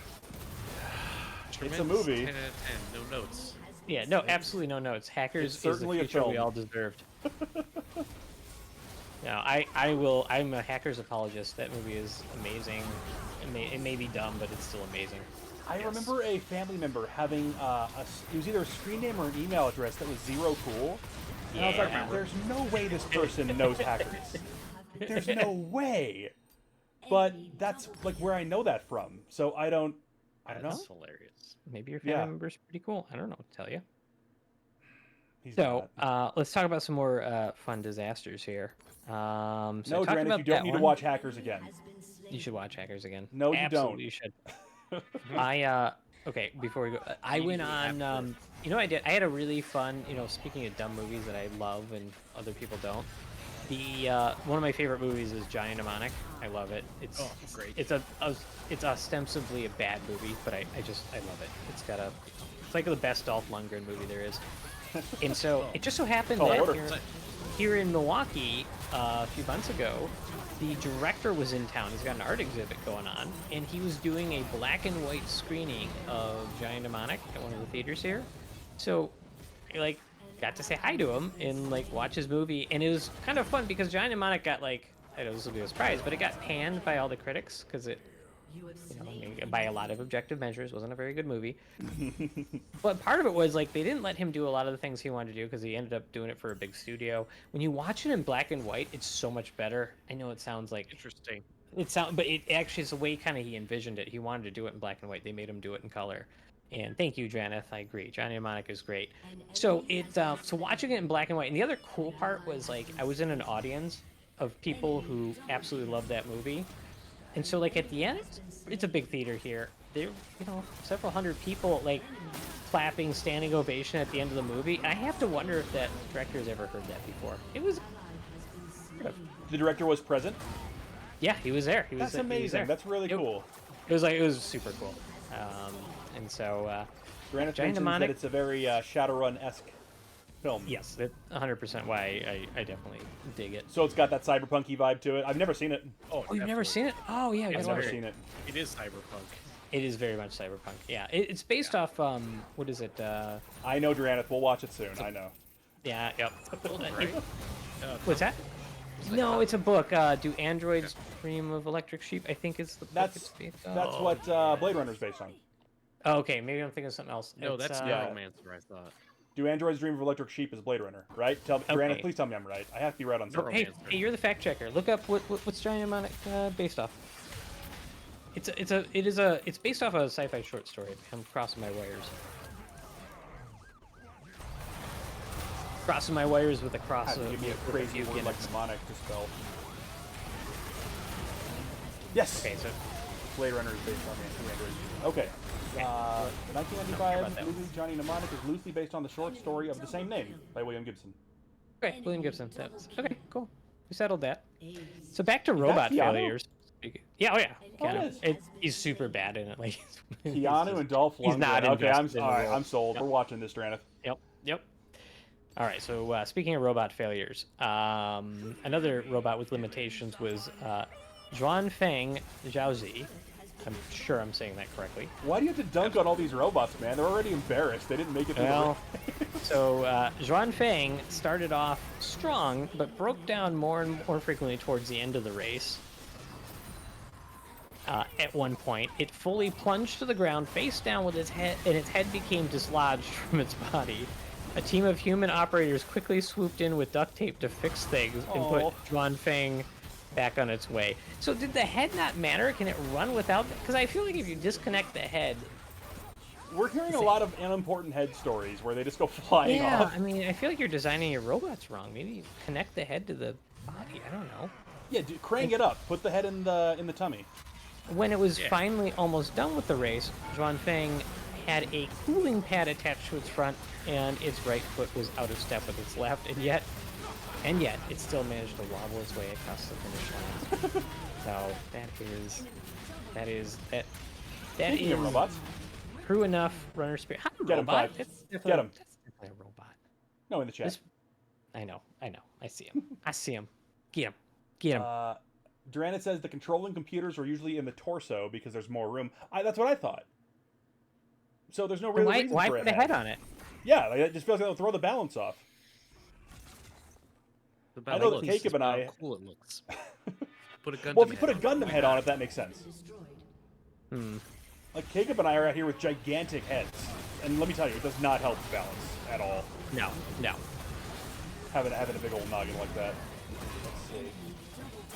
How do I? Like Johnny Mnemonic is available on Prime. There you go. Oh, that's what you like to see. Got weekend plans, baby. I might watch it too. Yeah. So when I read that, that's the conclusion of this article. But I want to know how, based on that article alone and no other sources, how far off do you think our collective Gundam dreams are? Judas. Judas. Are we going to see a Gundam in our lifetime? Gotta be at least what 5-6 more months, and Tops. then we're Tops. there. Yeah. There's already like the one bit. I know it's not like a quote unquote working Gundam, but isn't there a giant Gundam in Japan, like a big like entertainment robot, right? Sure. Yeah, it does sure. like a little show thing. Yeah. Yeah. So I mean, Yeah. the blueprint is there. Now you just need thrusters and laser swords.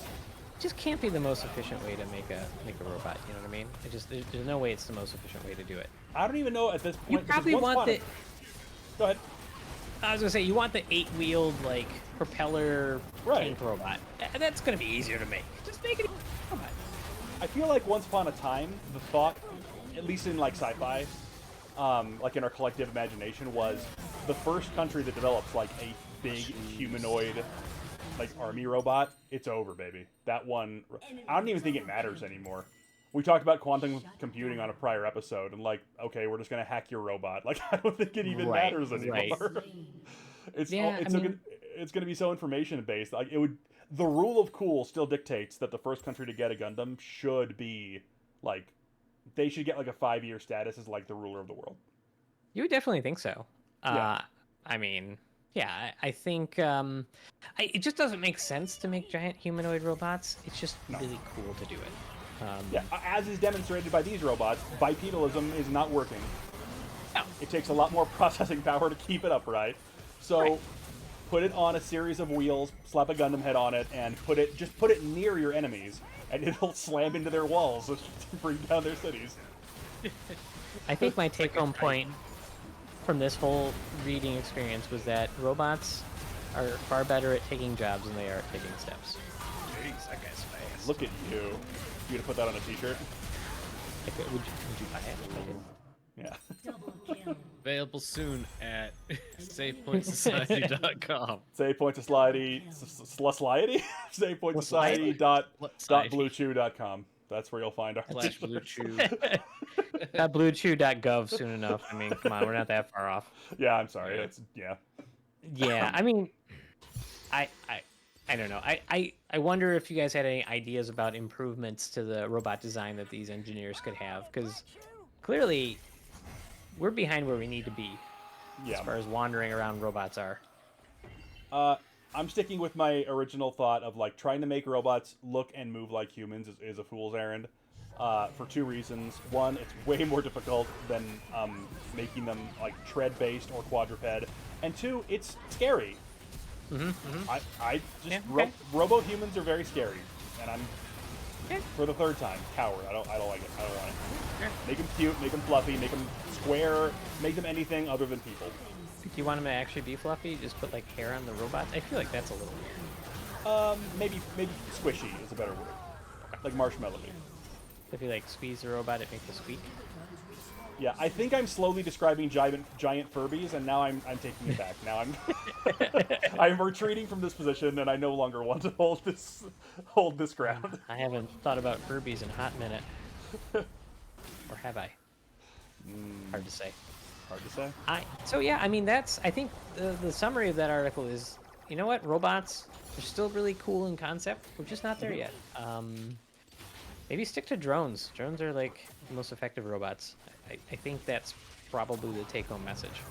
Yeah, you can get a drone to bring me a delicious beverage, a delicious cold beverage on a hot summer day. Sure. What else do we need, baby? Yeah. Drop it right on your dick. Well, hopefully not.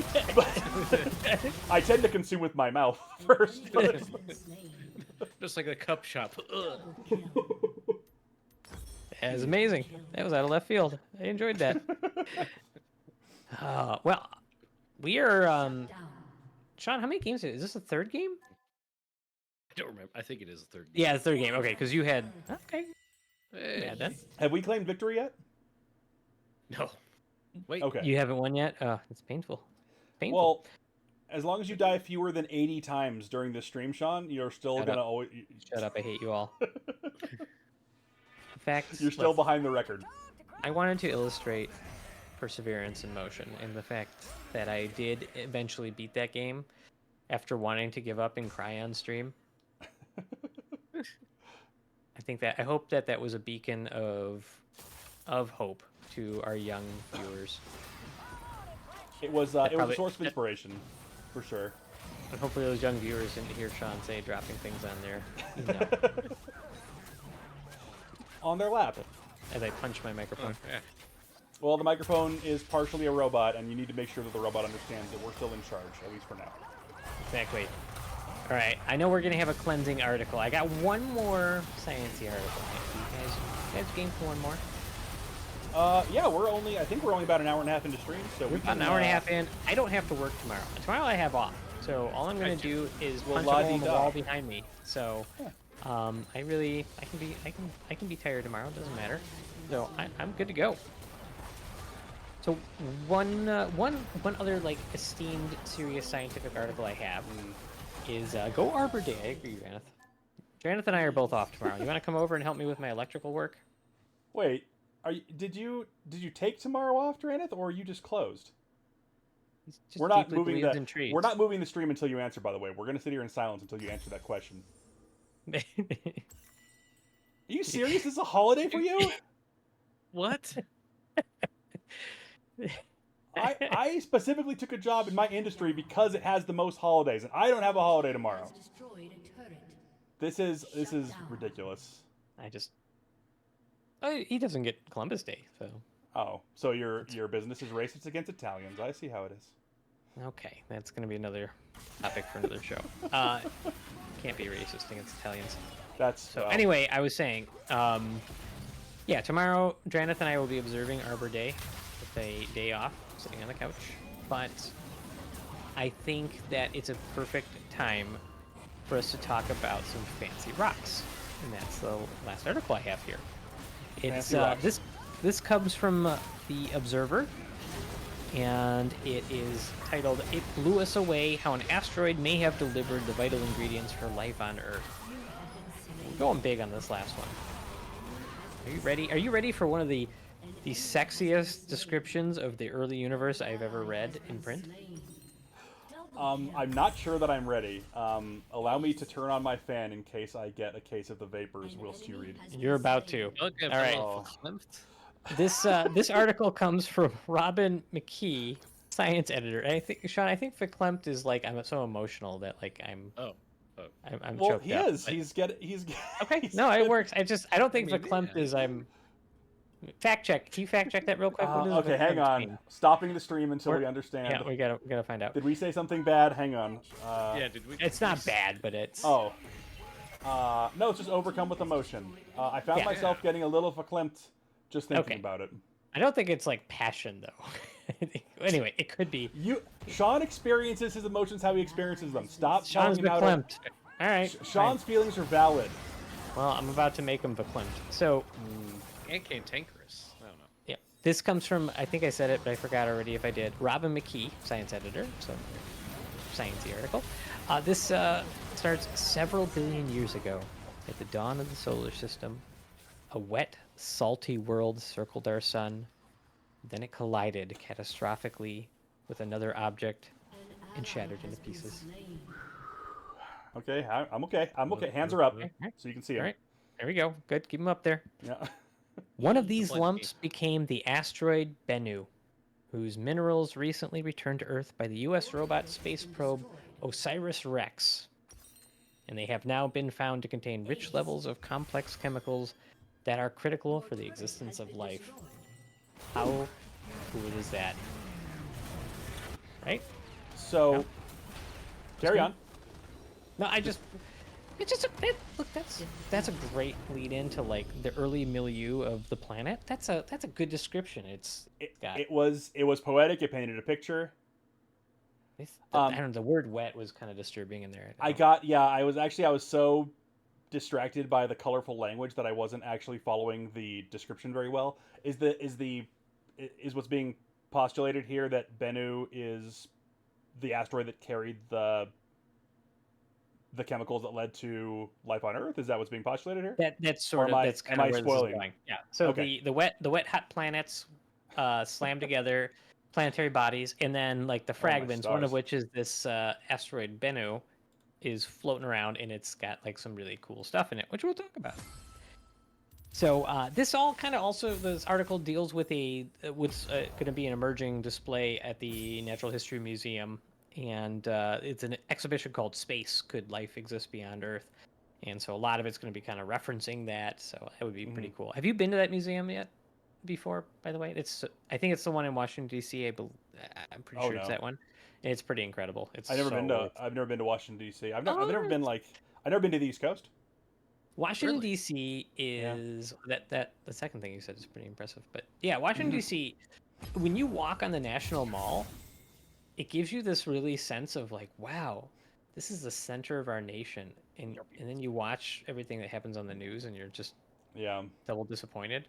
But at least when you go to these museums, and they're all free, you know what I mean? They were free as of Right. who knows what the Well, hell they are now. But yeah. Who knows? Yeah. they were free because they're just national treasures, and it was pretty cool. So I believe that's where this exhibition is, at least in the Natural History Museum. Oh, I gotta So- fact check myself real quick. By the way, I have been to Florida. Okay, did you check that on the internet? How did that work? My database. It was turns gonna out I'm a ask- robot. I'm sorry. I was trying to find a way to tell you, but Okay, This is I it, was we're like, just- why isn't Sean playing? He just left. Sean he left the just stream left. again.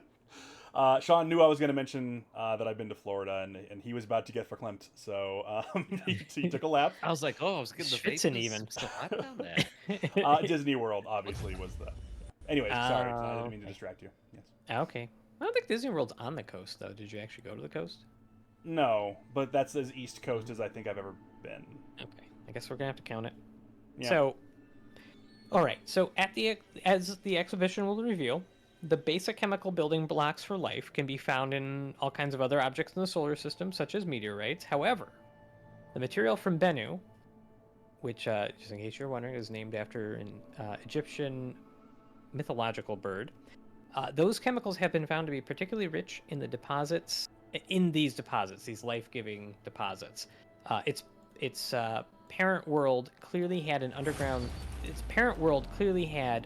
lakes of brine, and when these evaporated, left behind salts that are resembling those found on the dry lake beds of Earth. And this was according to what was her name? Sarah Russell, I believe. Yeah, Sarah Russell, who's a professor who's involved with this. So basically, pickle brine oceans. The residue of that was found on this this meteorite, which, okay, cool, bunch of stuff on a meteorite, whatever. Who's Sure. getting excited?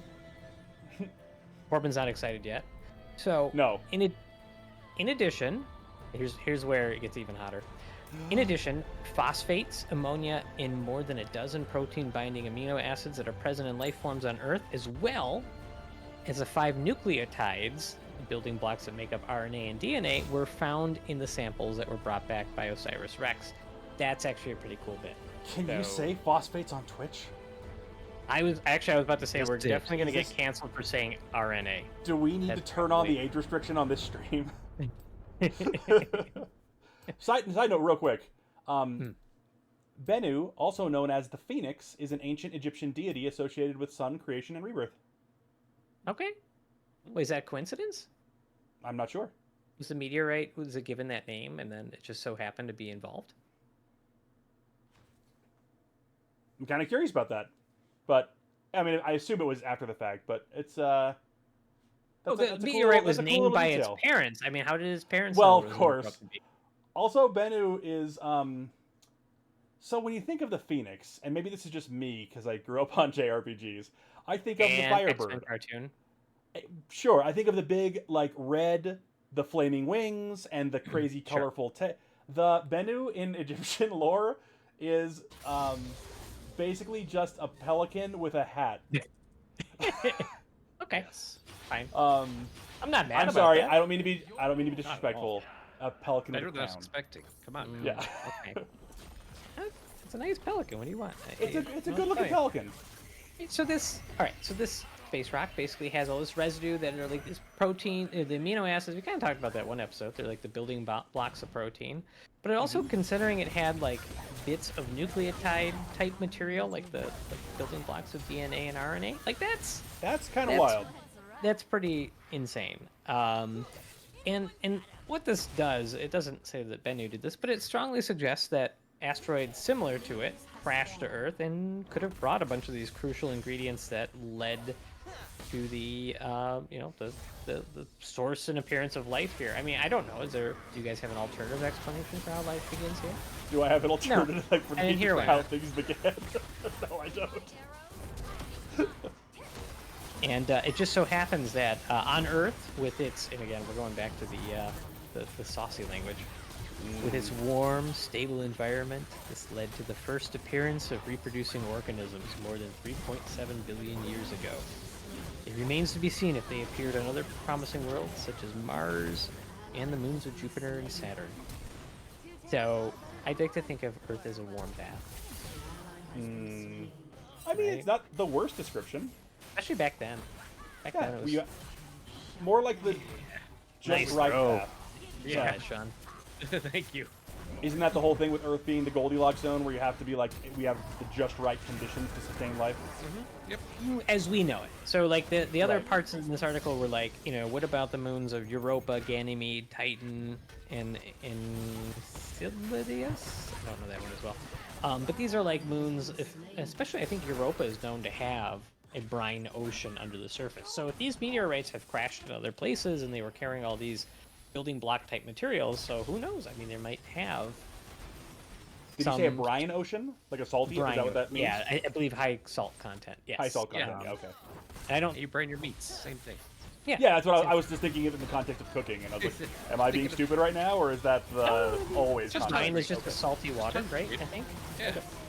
Yeah. So it's I know, it's just kind of a really cool thing, because, like, they've done experiments before where they've tried to mimic what they think the early atmosphere is, and they put a bunch of what they think were primordial chemicals in a flask, and you, like, shock it with electricity, because, like, maybe the atmosphere would have this. And then, when you look at that, I think they would get, like, maybe rudimentary amino acids, and it's like, okay, neat, but how do you jump from that to life? And then you have this sort of mix come on this meteorite that's been circulating around the universe for a lot of years, and it literally came with, like, possibly a chemical building kit. You know what I mean?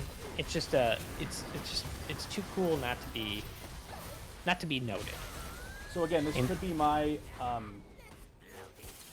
it actually is my relative naivety in these kind of subjects. Is the postulation that Bennu has picked up some of these chemicals from its travels and, like, running into other bodies and having these chemicals gotten from them, and so then it just happened to have picked up the right number of things that then when it made contact with Earth? Is that the idea? If I draw your attention back to the super hot, wet, molten planet-on-planet action in the beginning, oh, my attention never left there. Something in that mishmash, that miasma of planets smashing into each other and causing fragments like this to happen, probably seeded it with those materials. Hellybook apparently realized he was in the playoffs. I assume that's some Avalanche BS. That is the goalie for the oh my god. That is the goalie for the Winnipeg Jets, who, the Winnipeg Jets, sorry to derail, we'll come right back. The Winnipeg Jets have been a amazing regular season team for a few seasons now, and then they get to the playoffs and fall flat on their face immediately. Yeah. Yeah. I was gonna call them the Dallas Cowboys of the NHL, but that's somehow an insult to both teams, and I'm not sure how. It's impressive. So, the probe that brought the basically the stuff back. So the probe goes out, it gets the dust and stuff off of Bennu, the meteorite, and brings it back to Earth. So Osiris Rex brought back 120 grams of Bennu dust to Earth. When they got it back, they basically saw it was like this black dust everywhere. It had this white particles in it, and yeah, it sounds kind of sus, if I'm being honest. But they thought it was a contaminant. However, it turned out that white compound was a compound of phosphorus that they have not seen in meteorites, but which is absolutely crucial to the development of life. So this particular comet, or a particular meteorite, had a certain type of phosphorus that was like even like a special ingredient, like your Brandon, when you're making pasta and stuff, Mm-hmm. you need the right kind of flour, right? Right. You need the right kind of flour. Semolina. Right kind of flour. Right. Sean got it. Semolina. Right. So this is the semolina of life. It's not that it is by itself, but it's an interesting ingredient that's there that could explain why things started the way they did, and that's just fascinating. It all started with a white powder. Much like Back RoboCop. to that again.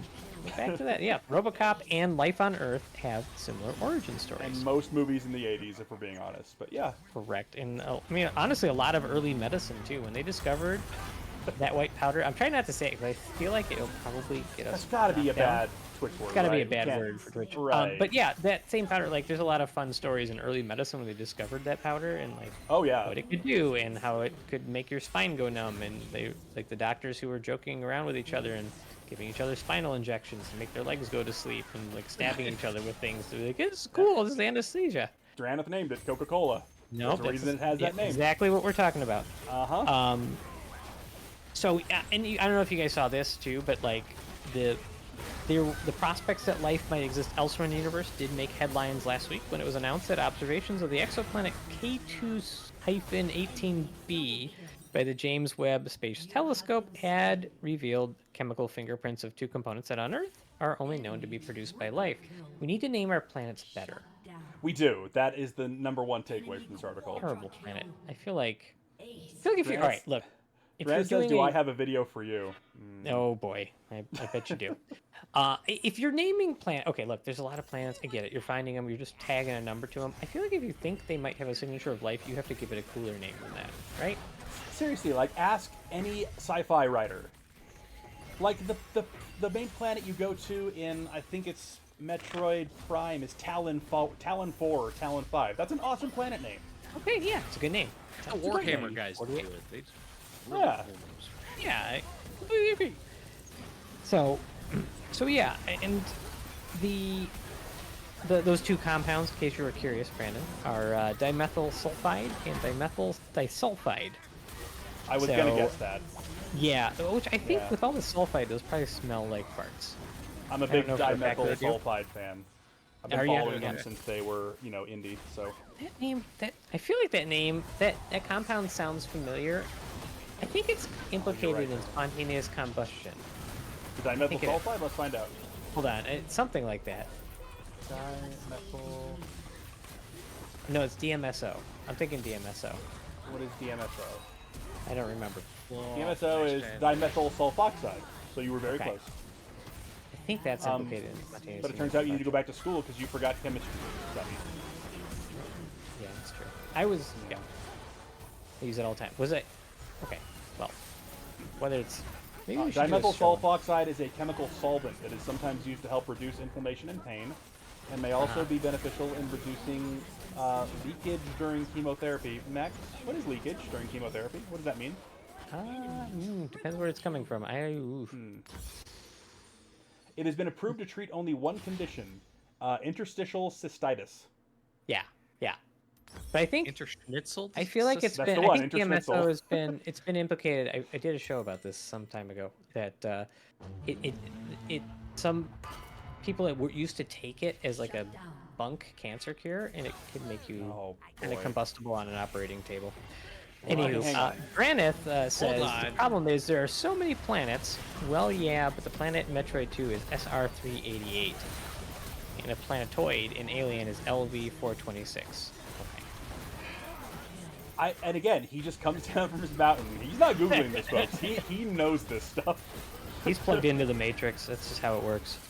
Yes, dimethyl sulfoxide is a combustible liquid. It has a flash point of 87 Celsius, 188 degrees Fahrenheit. I thought it was. I thought it was 84 Celsius. Okay, I was wrong. It can ignite at this temperature. It's crucial to keep it away from heat, sparks, open flames, and hot surfaces. Don't put it near your hot, wet rock soup that you use to create planets. Don't do it. It's not good for it. We are far afield. Okay. So, conclusively proving that life exists on distant worlds outside of our solar system may be extremely hard scientists acknowledge. By contrast, alien life forms within our own solar system would be easier to collect and study, and may prove one day that life on other worlds does indeed exist. And, yeah, I think it makes sense. Look in the neighborhood, see what we find.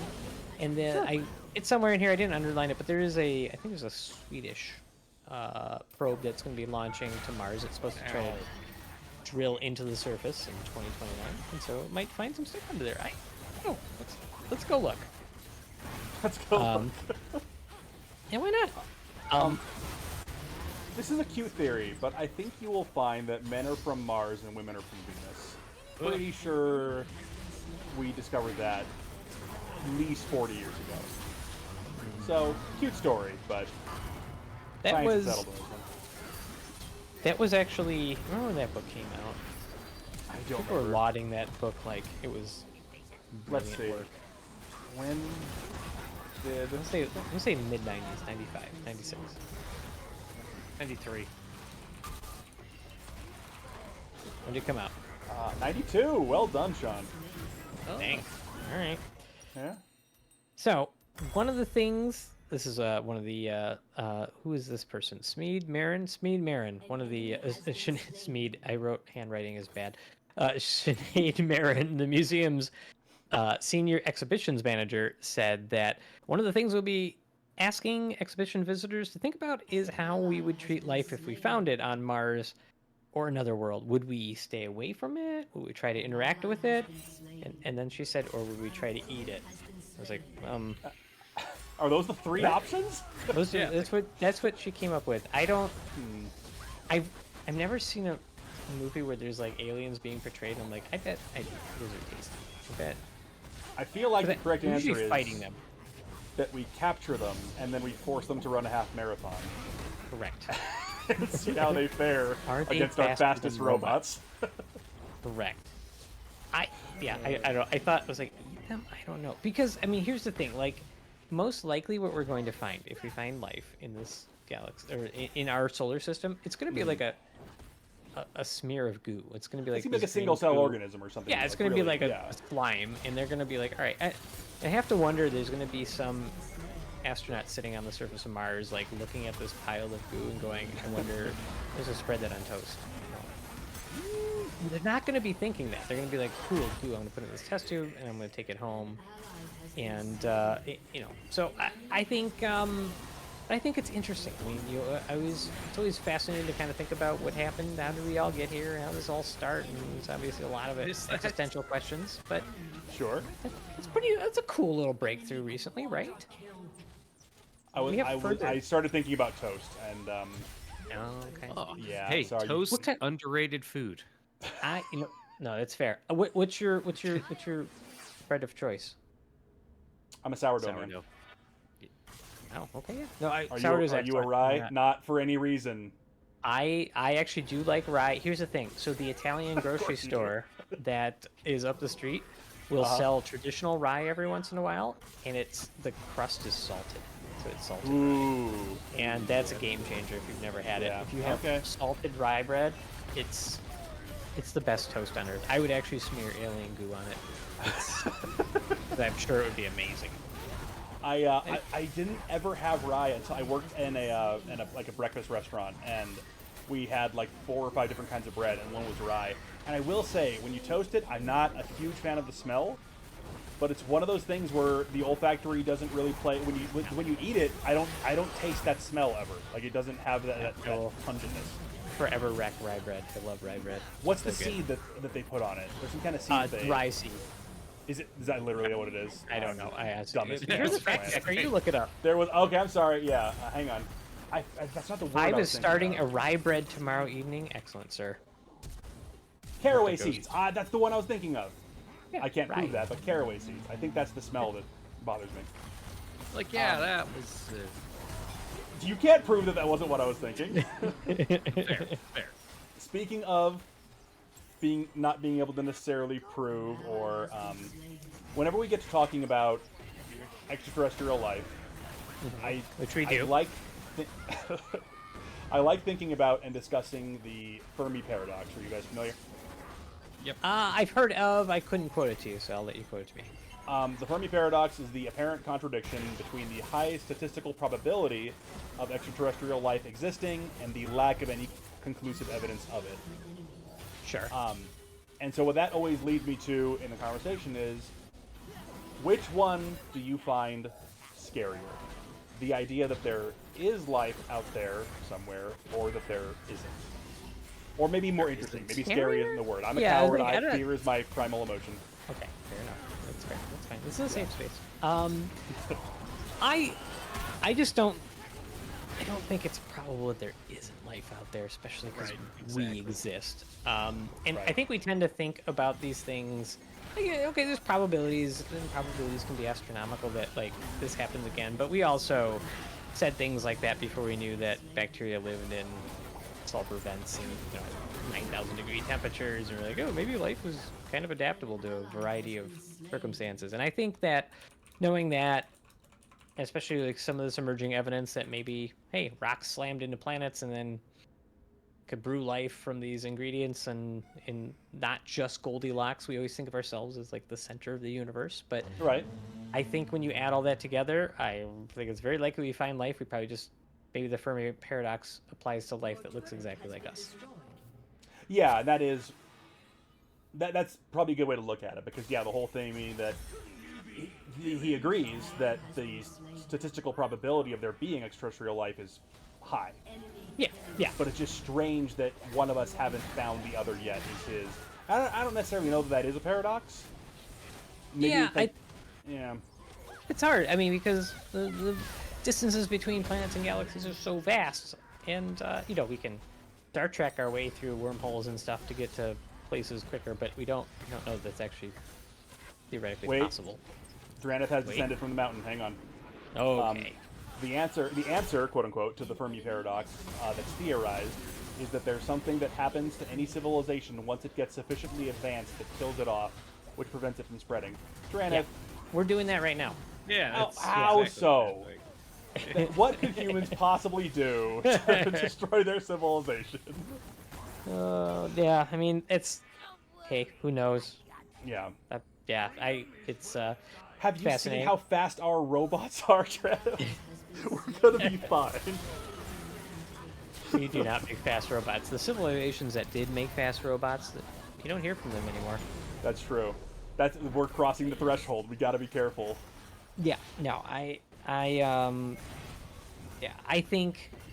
At the end of the day, though, I do think I'm willing to go out on a limb and let Elon Musk go looking for that life on Mars.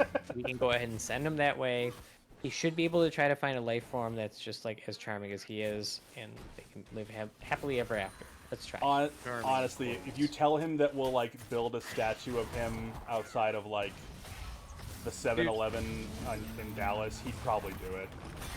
I'm okay funding that statue. If it gets him to do it, we can fund that statue. Same. We get to put the plaque on it, though.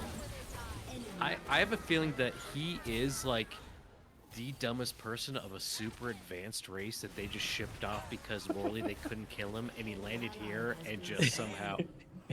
Oh, he is the evidence, but it's just he's too human-like. Yeah. Five says you don't like my child. What? You don't like your child? Oh, your horrible seeds. Okay, I get it. He's making a funny. Yeah, I get it. I think I spelled caraway wrong, but you know what I mean, Five. Yeah, it does. I don't. Yes, I've never spelled that word in my life. I'm not going to start now. Why would you? Yeah. Well, there you go. So, origins of the universe, robots, and digital dementia. I'm out of articles. I have to defer to the cleanser for tonight. We're coming up on the 2-hour mark here, so this is a very short one, and I need to put a disclaimer. I need to disclaim this article. You gonna disclose things? Pulling a Shon there. Nice job. My brain didn't come to a complete halt, thank you. It bounced off the wall that the creators put up. I do at the time.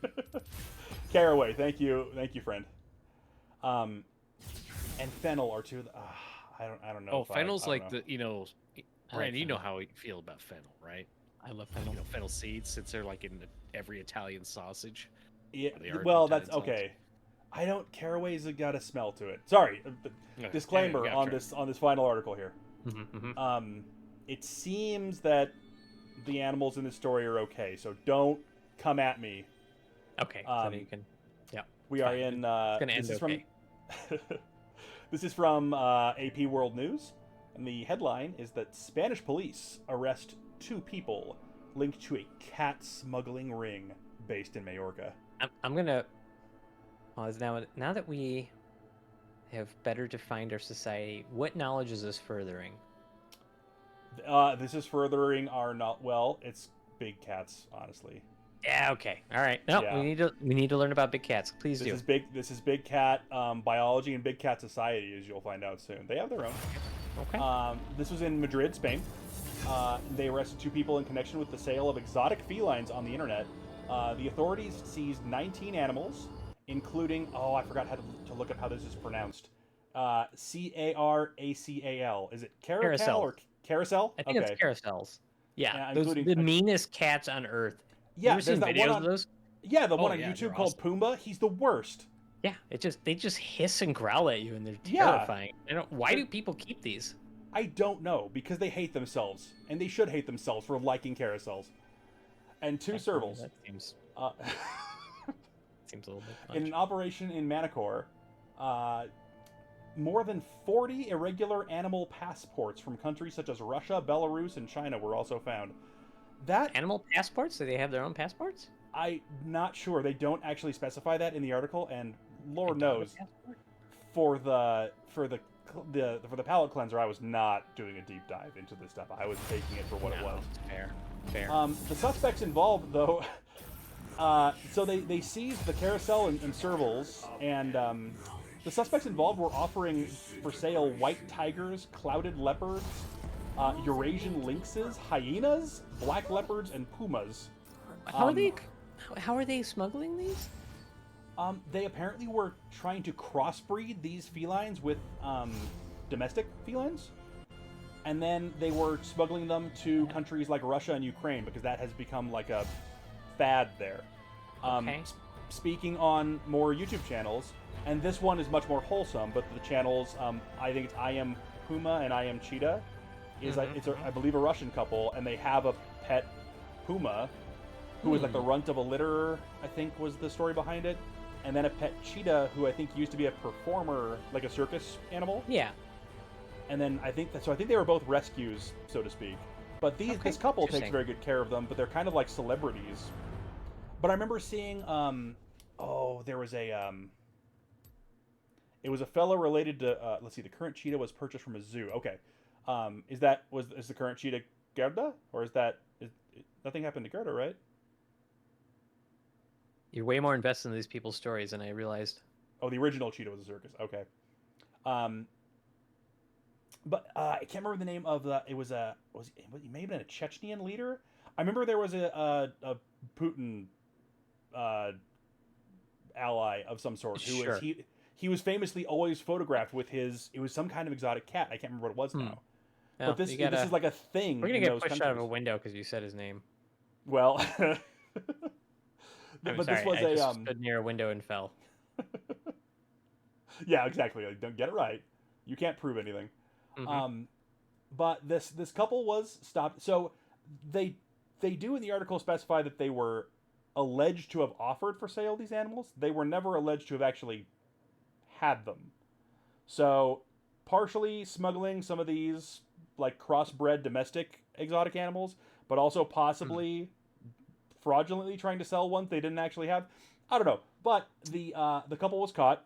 And the animals are being transferred to a rescue and rehab center for exotic animals in Alicante in eastern Spain. Wait, so they were drop shipping animals? Seems to be the case, yeah. They were probably doing a little better than your annoying cousin or neighbor, whoever it is, who makes $200 a week drop shipping t-shirts and thinks they're a high value male. Probably doing better than him. But It's such a weird thing. extremely weird. Like you're just trying to interject value, like that you have any value in that whole. It's Nine so out dumb. of 9 out of 10 men who parade around saying that they're their own boss are just doing drop shipping. That's don't fact check. That's got to be true. I can That's just tell. no, that is 100% true. That is true in my heart. Yeah, Draneth told me. He came down from the mountain and told me in my dreams. So, That sounds about right. yeah. So, All right. hey, kudos to the Spanish police. They saved those exotic animals that were being smuggled into other countries, and they're in a rehab and a rescue center now. And I thought that was nice. In all the things you hear about animal cruelty and the horrible things that we do to animals, for no apparent reason, Spain's cleaning it up and being heroes. So good job, Spanish police. Okay. Proud of you. So, what did we learn about big cats from that story, though? That you can apparently force breed big cats with domesticated That cats. actually work? Yeah, they actually have some.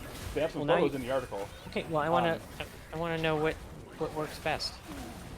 Like they didn't get that specific. Sure. This article was less about the heat and the wet than your article was. This one was a little more surface. Okay. And this one's a little bit more about the heroics. So, kudos to you, Spain. That brings me more. Now, here's the other big question. Do we ride along with Shon through this entire game? Ooh. Or because he just started it up, and this could go Yeah. on for another 18, 20 minutes. I should have asked you guys. You can We can absolutely. vamp. I think we can just go. We have This is to a fill good some test time. for us. Yeah. We're out in uncharted waters right now. We have no guiding light. There's no lighthouse anywhere near us. Sweet. That's how we like it. Yep. Yeah, that's Durana fair. says there are some wild cat / domestic cat crossbreeding. I'm not sure which ones all work. I think like bobcats and domestics maybe. What are the savannah cats? Those ones are pretty cool. I don't know if those are a natural species.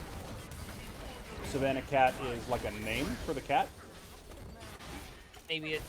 I know them as that, and I don't know if Blue's Wing 7-2. I don't know if you're that's an right. official name or like a colloquial name. The Savannah is a breed of hybrid cat developed in the late 20th century from crossing a serval. Oh, so that's what they were doing. It's a serval and a domestic cat. That's one of the ones There you they were go. doing. These are some goofy looking. Yeah, they're super. Oh, that might be kinda that cool. might be the serval that's goofy looking.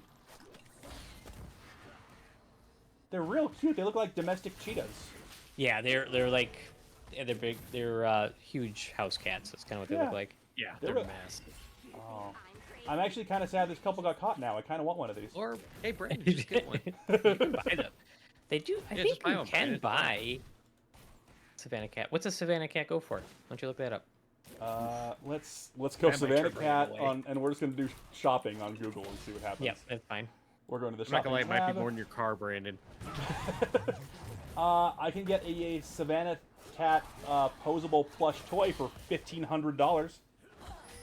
What? You have to feed the toy very much, so might be That's, worthwhile. well, and I'm likely less allergic to the toy. Probably not entirely unallergic, but But I have a domesticated bear behind me on the ground. oh, you do. My dog Bear. If you sit and watch through the entire opening video for this stream, you'll see him. He pops his head up. Have you ever considered that Bear might just be an oddly colored red panda, and that's why no one can tell what breed of dog he is? He's not red, but aside from that, he's got all the other traits. Maybe he's just strange, like he's the opposite of an albino. Is he ginger? No. No. It'd be red. I don't want to guess because I feel like we're gonna stumble into words we don't want to Yeah. say, and I don't want to do it. That's fine. Back away from the precipice. That's right. We're basking away. We're gonna just say your dog's a very good boy, and he's extremely cute. He's a good boy. You know what we can do? We should, since we're talking about maybe theming this out a little bit. Melanism is the opposite. Duranus okay. says. Thanks, Duran. Kind of reasonably safe word. So I think we can also we need. When do we get robes if we're the Save Point Society? If we're going to be a intellectual society, I feel like we need robes, right? Do we have to handcraft these robes, or can these be No, like I don't have that now. No, I don't have that skill. But start with bathrobes? I don't see why not. Should see, but we could put patches on them. It would be look super cool. Honestly, next time we go to a Renaissance festival, I think we can get the robes there. That's probably I was the just best. about to say. They'll have double duty. We get to show up to the Renaissance Festival in our sweet robes, and we'll be met by adoring fans. It'll be a pretty fun time.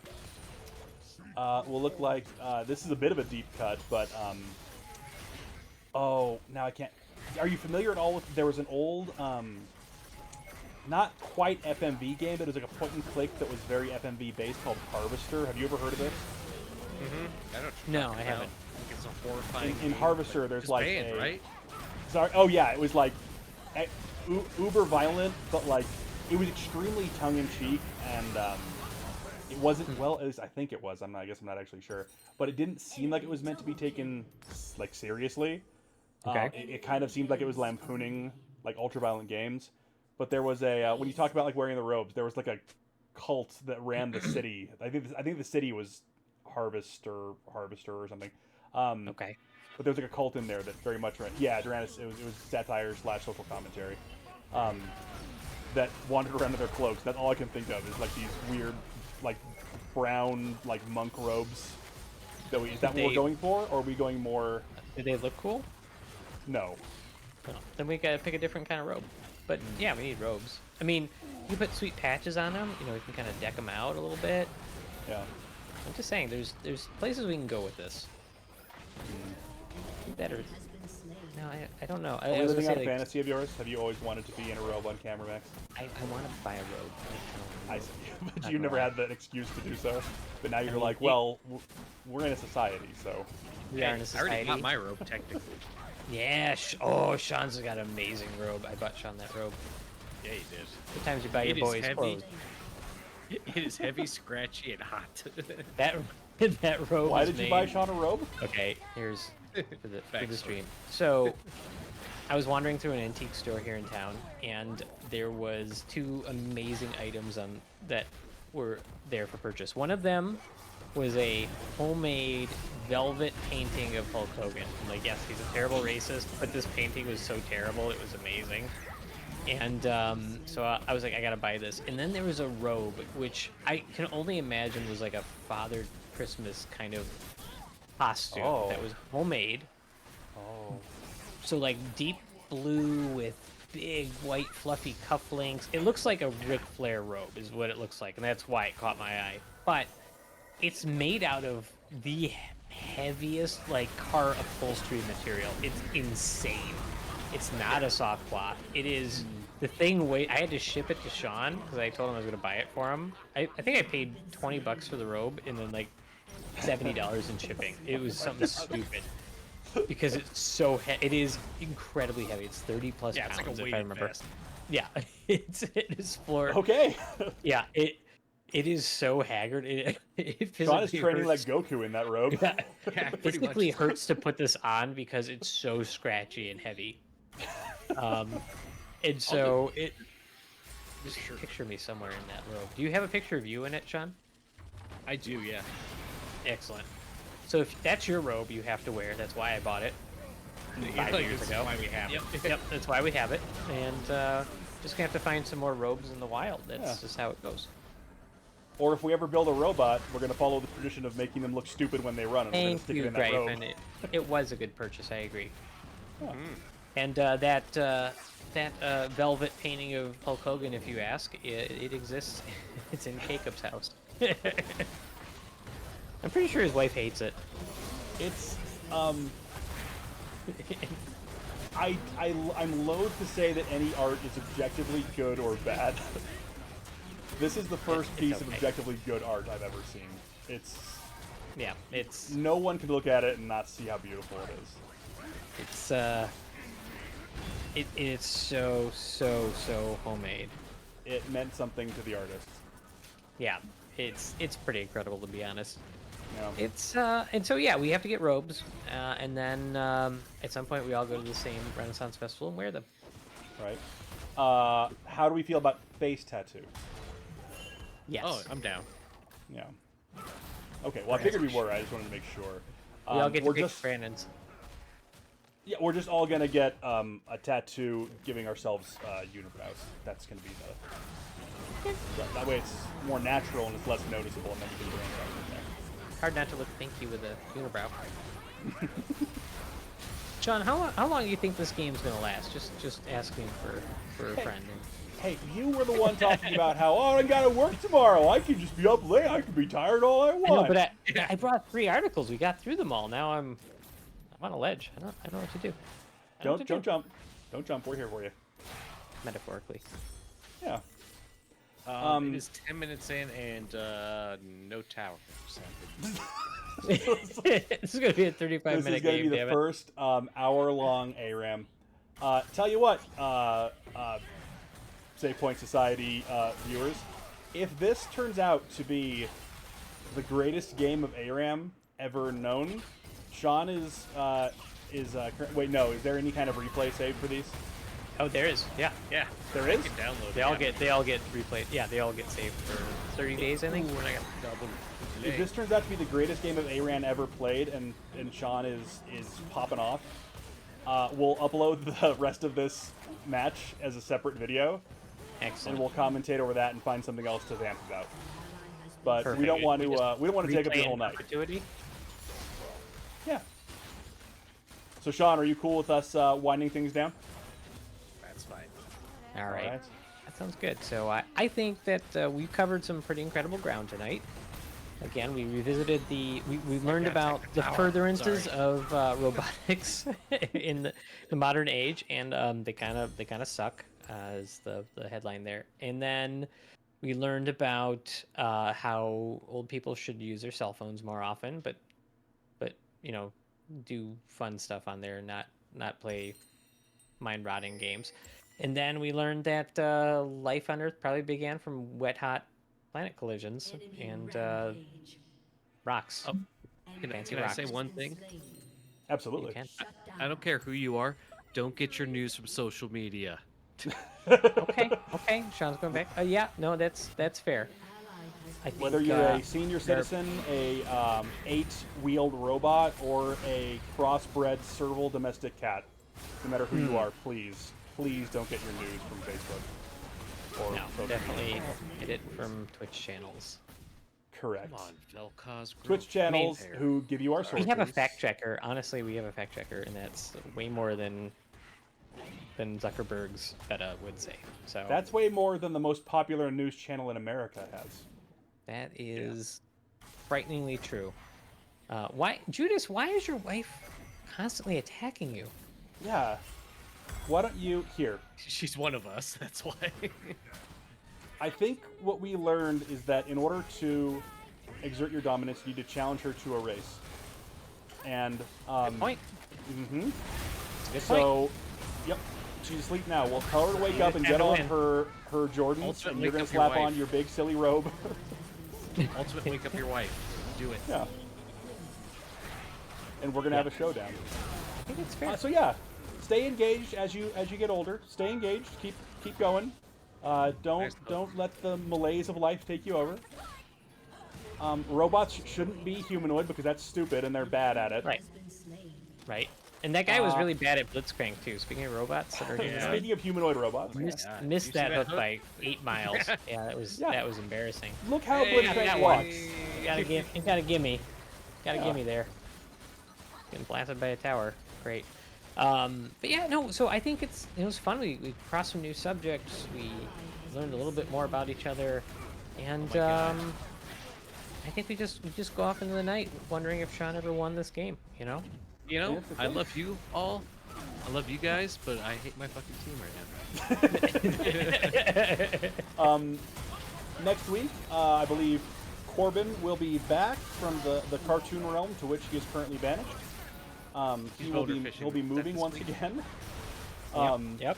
And he'll be playing maybe Tunic again. We're not quite sure yet.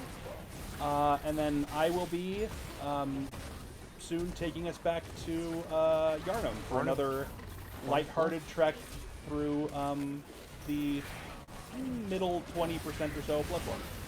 Okay. Middle 20% doesn't make sense. The second. Are we that far into it? Okay, excellent. I'm about 20% of the I way also through I it. haven't decided yet. But I might go live on the old Dr. Max account for old time's sake excellent. tomorrow. I may do that tomorrow evening. So if anyone wants And to we stop forgot by. to mention.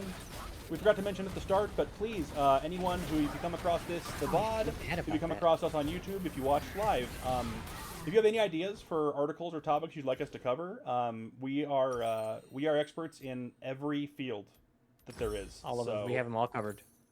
Yep. So we're happy to dive into those. We would love suggestions. You can put those in the comment section on YouTube. You can send them to our email at savepointsociety@gmail.com.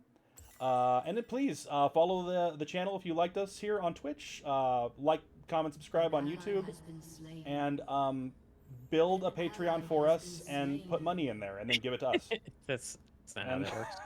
And yeah, shout out to Blue Chew again. That's our our number one sponsor who doesn't know that they are Yeah. sponsoring us yet, but they will. I don't think they're qualified for libel laws. I think we're probably okay. I don't know how. I think goes. we're okay. Yeah. Yeah. Brandon, I was just looking for the button to like call it a close, but you got it. Oh, that's my job now. Yeah, Hey, you thank got you all it. for staying with us. And this meeting of the Save Point Society is officially adjourned. Good night, everyone. As we say every show, hugs and kisses. Bye.